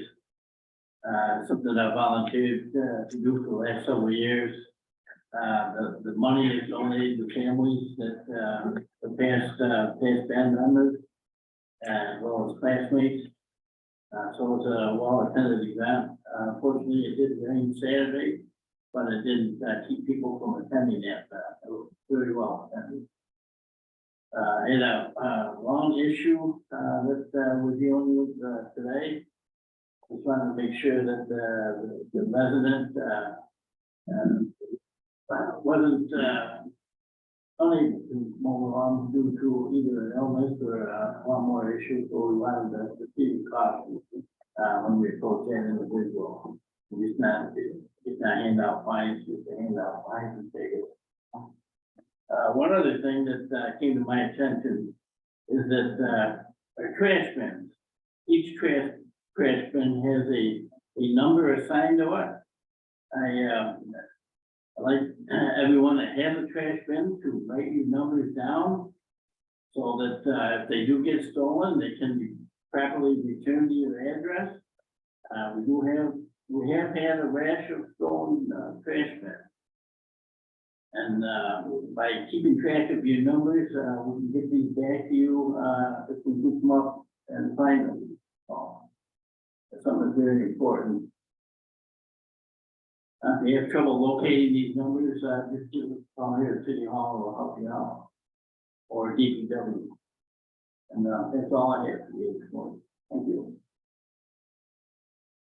Yes, thank you. The numbers are identified in the back as prepaid. So I always recommend that people turn them around, take a picture of them at your house and the time stamps it and put it on there. That's what we recommend that people do. I would encourage that instead of a couple that are not necessarily there and leaving them out. With karma, maybe. All right, so. Okay, approval of minutes. Does anybody have any additions or corrections? I accept the motion for the minutes. Back with Mr. Carpenter. All those in favor? Aye. Nice stuff over there. Okay, now we're on to agenda. Resolutions. Agenda item number 1, adopt an American Rescue Plan Act allocation of funds. Resolved that the City of Portland Common Council does hereby adopt the American Rescue Plan Act allocation as outlined below, and directs the Director of Administration and Finance to complete all necessary annual reporting on these funds. I'll move. I'll second. Mr. Scott. So I guess, Ms. Hempy, I identified and highlighted some of these items. The big one, I think we should, maybe spend a little bit, especially if the trash committee can step in a little bit, if anybody was there, is the $745,000 to, Matt to get that, budget so it carries out the year, which is just less than 2 times what we thought. Anybody wants to address that right there? That was the other. Thanks, Andy. That was the other concern complaint that I received. There's certainly been some conversation in the ethers and social media and so forth around the allocation. However, it must be understood that we had 6+ different trash outfits running through our city. That's an EPA concern, it's a road condition concern. At the same time, when we look at the services being offered by our city, and there's multiple different opinions to this, but when you look at that, we had roughly folks paying anywhere between $40 and $30 for trash haulage. Right now, what Ms. Henry shared with us is that we're actually decreased that cost per homeowner, and we're likely to be in a place where it's gonna be more reasonable in the long run for the city. And so, I think that's part of the conversation that the trash committee had. When you look at the totality of the old system and what the new system is presenting, and then also looking at the noticeable in so many areas in my ward of a more beautified neighborhood because of it. So that's what I would have to share. Yeah, a couple of things also in this number, which is probably important to recognize, is in this identified number includes that 25 average per, is also the dumpsters, all the dumpsters the city has itself, so those costs are in that too, which was an increase from last year too on those. So I think some of that, the other fallacy that I think has been out there is that the blue bags have been paid for itself and wasn't, it's still a cost. And outside of that, and recognize that outside residents, Coralville residents are paying a cost. They're not getting it for nothing, so anybody who has it should get it. And those audits will be continuing checking to make sure. Anybody else have anything? I did want to add one more thing, because I don't want to leave it out, and that is for multi unit housing. Within that, we also had that conversation that those individuals beyond, 3-4 units would have to either pay a differential fee and or that there would actually be, a dumpster associated with that unit. And so that's something that we still have to rectify. But yeah, so and again, I think there's a couple other items that, this can go pretty in depth, but I think, by utilizing this system, I think it was able to help with the rats and the people that are the low income that necessarily weren't buying the blue bags and we're putting it elsewhere. And I think that's an important factor. But we'll continue on with it. And then the last thing was our tax assessments that are being taxed assessed are being directed towards the rentals. They're going to carry a better share of the burden of taxes in our community than some of that. So that was all supposed to be part of this initiative to get it started. But unfortunately, remember the tax assessor's office became ill and we didn't get those out this year. That'll be rectified by next year. And then after 3 years, the codes are paid for and we have the ability to do that. And we are continuing to ongoing negotiate to reduce our trash cost. Anyway, so this is as bad as it gets before we'll continue to work on that. Anybody else have anything else on this agenda item they want to talk about? Sure, we're gonna move it. Councilmember Scott. Aye. Councilmember Pinello. Aye. Councilmember Lane. Aye. Councilmember Thompson. Aye. Councilmember Carpenter. Aye. Councilmember Beckwith. Aye. Councilmember Michaels. Aye.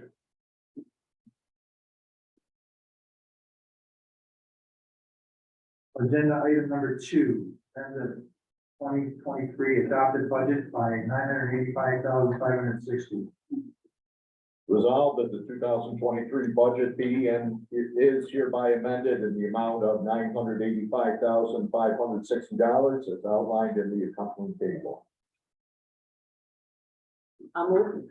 You know who Mr. Carpenter? Yep. Questions? Councilmember Scott. Aye. Councilmember Pinello. Aye. Councilmember Lane. Aye. Councilmember Thompson. Aye. Councilmember Carpenter. Aye. Councilmember Beckwith. Aye. Councilmember Michaels. Aye. Agenda item number 3, implement recommendations from the 2022 job audit. Resolved that the City of Portland Common Council hereby abolishes the position of clerk and accountant account clerk and establishes a keyboard specialist in the police department and a senior account clerk in the water department. And be it further resolved that the Director of Administration and Finance is directed to transfer funding from the currently authorized and allocated positions to the newly established or updated roles to be effective with the pay period starting August 3rd, 2023. Mr. Scott, Mr. Carpenter. So just a little bit of background here. When I came in, last year, I asked the, county to do an audit, civil service to do an audit on our positions and our clerical staff. A lot of them, we were waiting for attrition and change job titles to move people up or down. And these were this is the finished, items that were not addressed, during the last year and a half. So this is to, finish that. Ready? Take a look. Councilmember Scott. Aye. Councilmember Pinello. Aye. Councilmember Lane. Aye. Councilmember Thompson. Aye. Councilmember Carpenter. Aye. Councilmember Beckwith. Aye. Councilmember Michaels. Aye. Agenda item number 4, authorize submission of the 2023 Small City Community Development Block Grant CDBG application for owner occupied housing rehabilitation. Resolved that the city of Portland is authorized and directed to apply for funds from the New York State Office of Community Renewal under the Small City Community Development Block Grant Program in an amount not to exceed $500,000 for an owner occupied rehabilitation program. And be it further resolved that Mayor Steve is authorized and directed to execute a grant agreement upon award. Mr. Scott, Ms. Lane. Anybody have any questions? I think we're good here. Anything you want to add to this? Anything you want to add to this? No. You came for all that. The opportunity. Okay, move it please. Councilmember Scott. Aye. Councilmember Pinello. Aye. Councilmember Lane. Aye. Councilmember Thompson. Aye. Councilmember Carpenter. Aye. Councilmember Beckwith. Aye. Councilmember Michaels. Aye. Agenda item number 5, authorize and award microenterprise assistance program funds under community development block grant number 285 ME506-22. Resolved that the city's common council does approve the award of $35,000 to Ramos and Pella LLC, doing business as La Bamba Cuisine, subject to terms and conditions as required under the Community Development Block Grant Microenterprise Regulations, and is established by the Microenterprise Assistance Program Review Committee. And be it further resolved that Mayor Steve is authorized to sign commitment letters detailing the terms and conditions of the award of these funds and any other documents necessary to implement the award of said funding. I'll move it. Mr. Scott. If you don't mind, just give us an overview of what this is, and I know we have 2 committee members on here too, I think, that could answer that, but, if you can give us an overview of what we're funding. Kevin Ramos and Janet Lex, I hope I said her name right, Philip, have an LLC, and they, are doing business as the Bamba Cuisine, which has signed a lease in Riverside Plaza to open a Caribbean flavor, and casual fast food restaurant. They have invested a significant amount of their own funds to date in order to purchase the majority of the equipment that they needed. That was, left there when, a restaurant that was there for 6 months left. They've also done some painting, decorating, but they have some equipment that they would like to add that will increase their ability to serve quicker, serve hotter. It's a family-run business. Genelex will be there full-time. Kevin is employed part-time at a college. He will be there when he's not working at IC, and they have a son that is a high school senior, I believe, that will also be working there. Later on down the line, they will hire some additional help depending on, the success of the business. They have done a very good job with their business plan, identifying competitors. There's no competitors for the type of food they plan to serve in the Portland area. The nearest is Auburn or Syracuse. And the committee agreed that we would like to fund them at the full $35,000 because restaurants have a very difficult time, but we feel that this may pull people out 81. It's one of their hopes. They've also done a good job of talking to the college to see if they can get an acceptance of using the Dragon Box, I believe they're called. And they can't really get contract with the college until they're up and running. And they've also talked to, another restaurant, similar type food, in order to do their cash flow. So we felt that they really did their due diligence. They didn't pick numbers out of the air. And it was, you know, a basic decision based on restaurants are difficult, but they're needed in our community.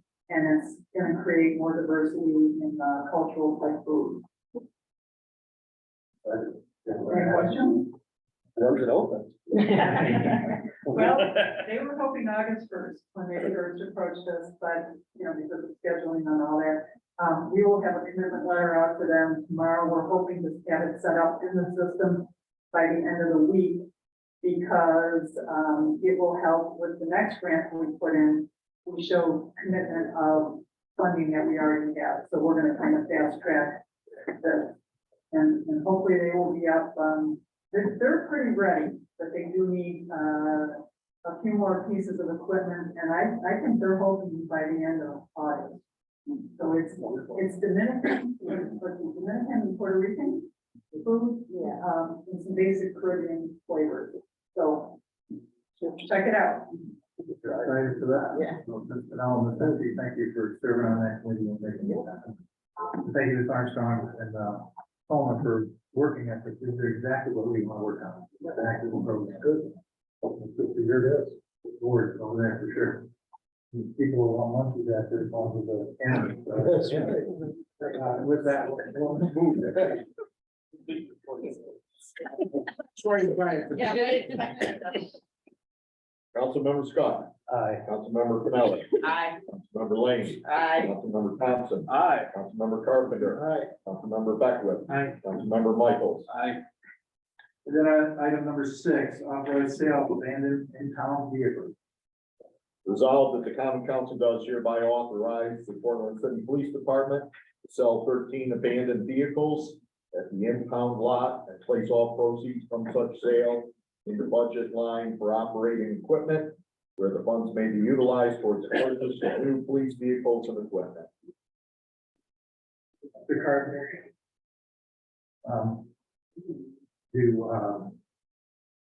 What, how many are these? 13? 13. That's an increase. Who did this like? This is the second time. Third. Is it third? Wonderful. One was last. Crazy. Okay, anybody else have any questions? All right, we'll move it. Councilmember Scott. Aye. Councilmember Pinello. Aye. Councilmember Lane. Aye. Councilmember Thompson. Aye. Councilmember Carpenter. Aye. Councilmember Beckwith. Aye. Councilmember Michaels. Aye. Agenda item number 7, declare Tahoe as surplus and send to auction. Resolved that the city of Portland Common Council hereby declares a 2016 Chevrolet Tahoe utilized by the Portland City Police Department as surplus and grants permission for the agency to sell the vehicle on Auction International, with any proceeds from the sale being placed in the Portland City Police Department 2023 budget towards the purchase of new police vehicles and or equipment. Scott, Beckwith?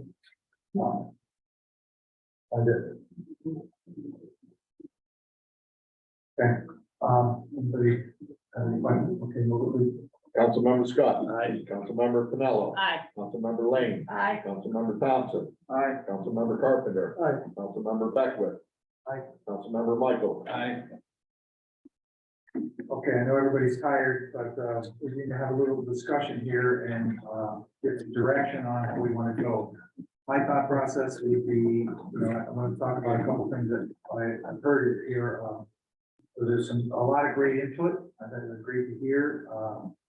Some of the comments I don't necessarily, there's non-factual comments and some things that weren't necessarily accurate. But I don't think we need to correct people necessarily, but I think the overall general consensus is accurate that, of the people that were speaking, that there were concerns, and I I identified those concerns, so my thought process is, based on your direction, is to maybe reconvene between now and the next meeting with the Parker School Committee and do put together a resolution. And the idea would be a resolution would go up with all the items that I think we have identified in these meetings. We'll go back to the minutes and all those things, but I'll give you some examples that I had. That maybe we can get a resolution to say with their covenants, so we say, INHS, no more paving would be allowed to cover it less green space. 40 units max. Buffers between areas, the sign would remain as Parker School to keep the historic integrity. No adding on to the building to keep the historic integrity. That was a job trying to address the concerns of density. Maybe there's other ideas and discussion on density. Review the comprehensive plan to identify that it does hit the comprehensive plan. Maintaining the green space and the playground. The playground needs to be replaced. And I think it's keep something there. Entertaining having a public space that can be utilized, like Racker Center has showed some interest in utilizing the public space. Maintaining, which they have discussed in their meetings, 30 to 33% disabled housing to be utilized in that. Identify the workforce housing, what that identity means. Certainly review the environmentals, but make sure that the environmentals are going to be a 50-year commitment to all these tied to these covenants, make sure that we're doing it, and clarify or determine or dictate the office hours to make sure that the staffing on present so for the majority of the time that's reasonable and rational. Now, and I'm sure there's other ones that others can bring up in the room. To identify the other items that we might see necessary on what trends we had, but if we did a resolution that identified all those identities, then what the resolution would be pushed to go to planning. Planning has to authorize us to sell, they have to authorize us to sell the units, so there'd be two resolutions on that. And then also identify and recognize the project. And that would be on the basis of the county planning first, and the county planning will make the recommendation to city planning with the covenants that are necessary for the zone. So we would address all the zoning and those issues at the same time with them. And then I feel like the due diligence of identifying and recognizing those concerns with or without the determination of the vote will be considered at that time with all the concerns that will be. And if it's still not worthy, then it could be voted down, whatever the case might be. So I'm looking for input back. And this woman isn't here. She did try to make it back, and she had a plane delay problem. So she would have always intended to get back early enough for this week. So, but that being said, I just want some input. Yeah. I wish we had a talk with them to make it, and not be the first one that we need to get rid of this. But my personal belief after a couple meetings, talking with a few people, I personally honestly would like to see another RFP sent out. Possible, that would be for. I don't think these people need to make a decision, they're gonna need to do this project right for a second. RFP, the turnaround time that is, that's what I'd like to see for that, I'm the only one person. I agree with that. Is that possible to do? So let's talk about that a little bit. I mean, ideally, for sure. But some of the concerns I would have is, like, I think we've done our due diligence in getting three public hearings to get education and what the three education meetings to get people to understand what we're trying to do here. So I think we've done that due diligence. If we change that, that's going to suspend that time more. Not concerned, and it's been stated, and I agree that we shouldn't rush. It is pretty, even though the finances are important, but the character of our community is even more important. And I think, I love the concept idea of, which we did try to do, was trying to get some non-for-profits to take over and try to identify and fill the rest of the building up, or even 50% of the building up, or get it to the point where it can break even. We would give it to them and maintain, but with no avail. Maybe this has sparked enough interest that we can get that kind of interest, that people to be able to do that, and try to drive that to the next level. The daycare part of it, we need a provider that wants to do it, and that seems to be an issue that they're having trouble with. And maybe we get a little more time to cover that. Maybe that's the answer. I don't have a dog in the fight, so to speak, other than, I don't want to see the building get to the point where it has to go down. I like the idea of being able to do something temporarily, but, without regressing. But then again, understanding that then they become permanent, so that's a concern. You can't do this project without renovating it and doing all that. But if we extend the RFP, we do have a $2 million grant on the property that I have to identify some of the needs for that pretty quickly.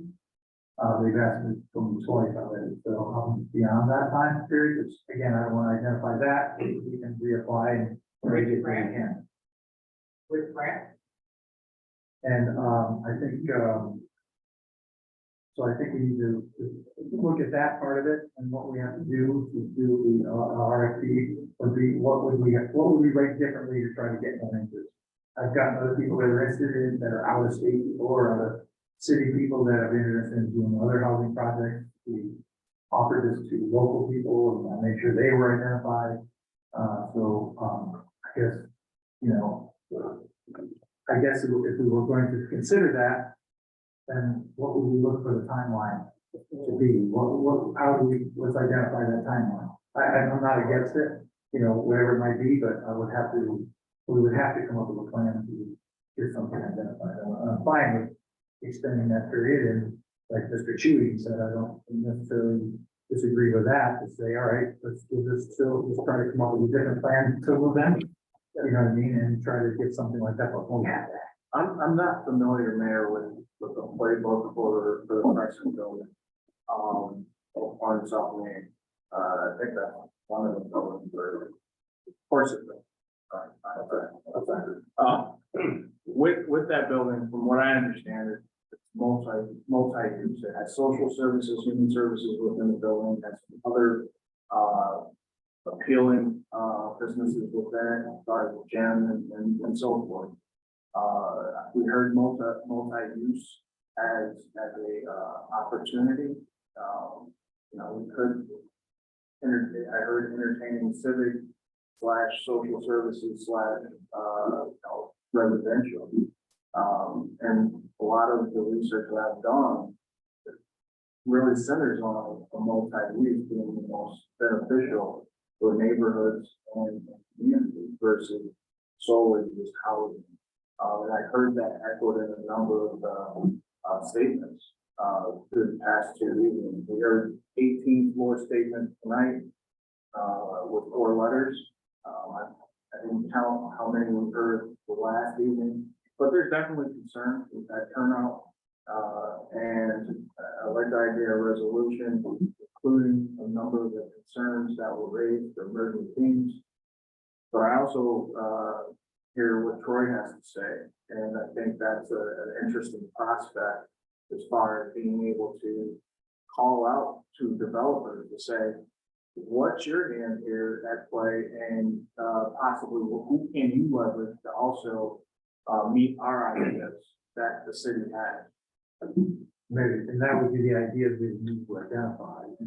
AJ is tied with something way more important and small right now. I wish she was here to give us some advice on the RFP.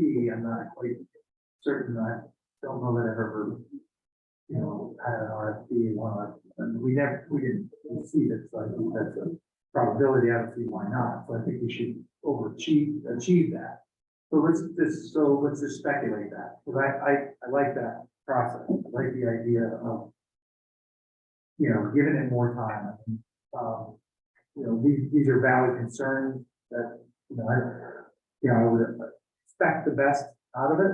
and I would anticipate the best, and I know that we will manage the best, but I want it to manage forever, and forever is a long time. So, you can't, that's a concern. I'd love it to be at school again. I would love this not to be our problem. I love not to be talking about it. We are, we have to deal with this, we have to hit it head on. So I'm not opposed if you wanted to try to set up a timeline and we'll give it back to the committee's hands. We can increase the size of the committee, increase input from different people. We get neighbors. Half dozen people that have spoke to do that, to try to make sure that they exhaust their efforts to be able to do that, knowing that there's a timeline to do it. Or they promote $10,000. Well, they have like 6 or 7. Right. But I mean, to have a couple of the neighbors on the committee, I mean, they'll work hard. Yeah, so I think we get back to the original executive committee that we had.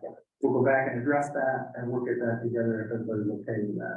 And then, if that's. My intention about this wasn't to drag this out for years and years and years.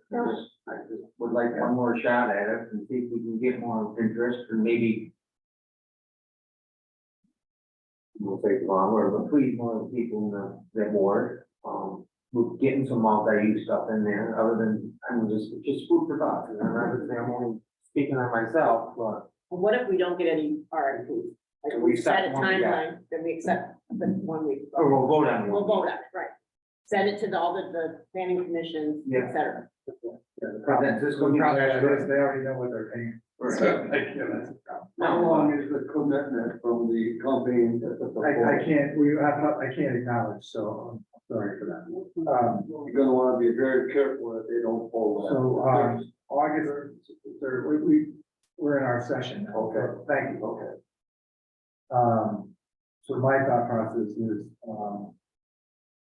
we do this month, get the committee together, talk about it, word out the RFP. Meanwhile, at the same time, simultaneously, we get the interested members, which we'll pull from the public speaking list. A group of people, maybe they'll want to side with them, we can get them on the discussion panel to discuss options and try to reach out to others and try to work that out. So if we get that, so that's all organized and we had at least one meeting by the end of this month, which just started. That gives us, time to get an RFP out in early September. I mean, the problem is everybody's missing the grant funding this year, so they won't be able to get grant funding applied. So that kind of puts them in the top order in this, you know. And then we receive those back for our second meeting in September, and then we start reviewing and discussing at that point to make a decision. And we have to stick to that. We have to. So we're saying basically a 30-day window. 30-day to get the RFP out, and we'll receive it back in the next month. So that's 2 public hearings and vote. 60 days from that. If it doesn't change from what we had, you know, if it originates the same, we can maintain that. I'll have to have that conversation with, I'm not already listening. I will have that conversation and try to get them to understand what we meant. My suggestion, in order to move it along efficiently and effectively, is to get an outside facilitator. Because that timeline, as far as I'm concerned, from what I heard tonight, from previous meetings, is ambitious. And having done a lot of different public forums, that would be my suggestion. So back when I was at the county, we used to use Marcia as the TC3. Remember? Yeah, Marcia. And we did I forget what the name of that, leadership for, we started that when I was. So, would you be able to use some resources that possible via TC3? Might be a facilitator to help organize that. I mean, that would be awesome, because they have, something like Mark, I don't know who's there now. Yeah. We do have a $2 million carrot that we didn't have before. Excuse me? We have a $2 million carrot. Oh, okay. So that might make a difference. An officer. No, not for the facilitator, just on the project itself, but, And then we'll also get them. So obviously we got two things to talk about, that proposal, what do you want to do, and what I brought up, obviously, we gotta make decisions. Well, I think in the end, whatever goes in there, I think putting those covenants, or list of covenants. No matter what we just vote on, I think we're gonna have to have some conditions. We need to make sure they're protected too. Conditions a lot of times, exactly the violence that we forgot. But recognize that that is an R2, not an R1 district, in the R2 district. It'd be difficult, we don't want a two-family house in there. All right, so if I'm hearing everybody clearly, is that a unanimous consensus that they will go forward with that? Yeah. Kick it back, try to get some work done, we'll report, Andy, if you can just make sure this on the agenda, just report the progress that we need. Keep things pushing, but so by 60 days, by the end of September, we should have something to be discussing and hopefully get toward the RFP. And, just to, refresh memory that the, ad hoc planning committee that was appointed, April 2022, designated several, council members, Silliman, Lane, Beckworth, and Pinello, and gives that ad hoc committee the power ability to appoint other members as you see fit.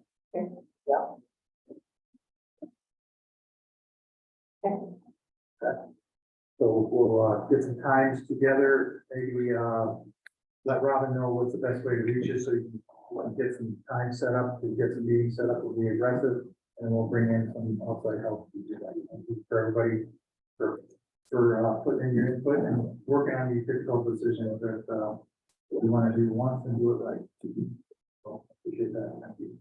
Anybody else have anything else? Move for adjournment. I move.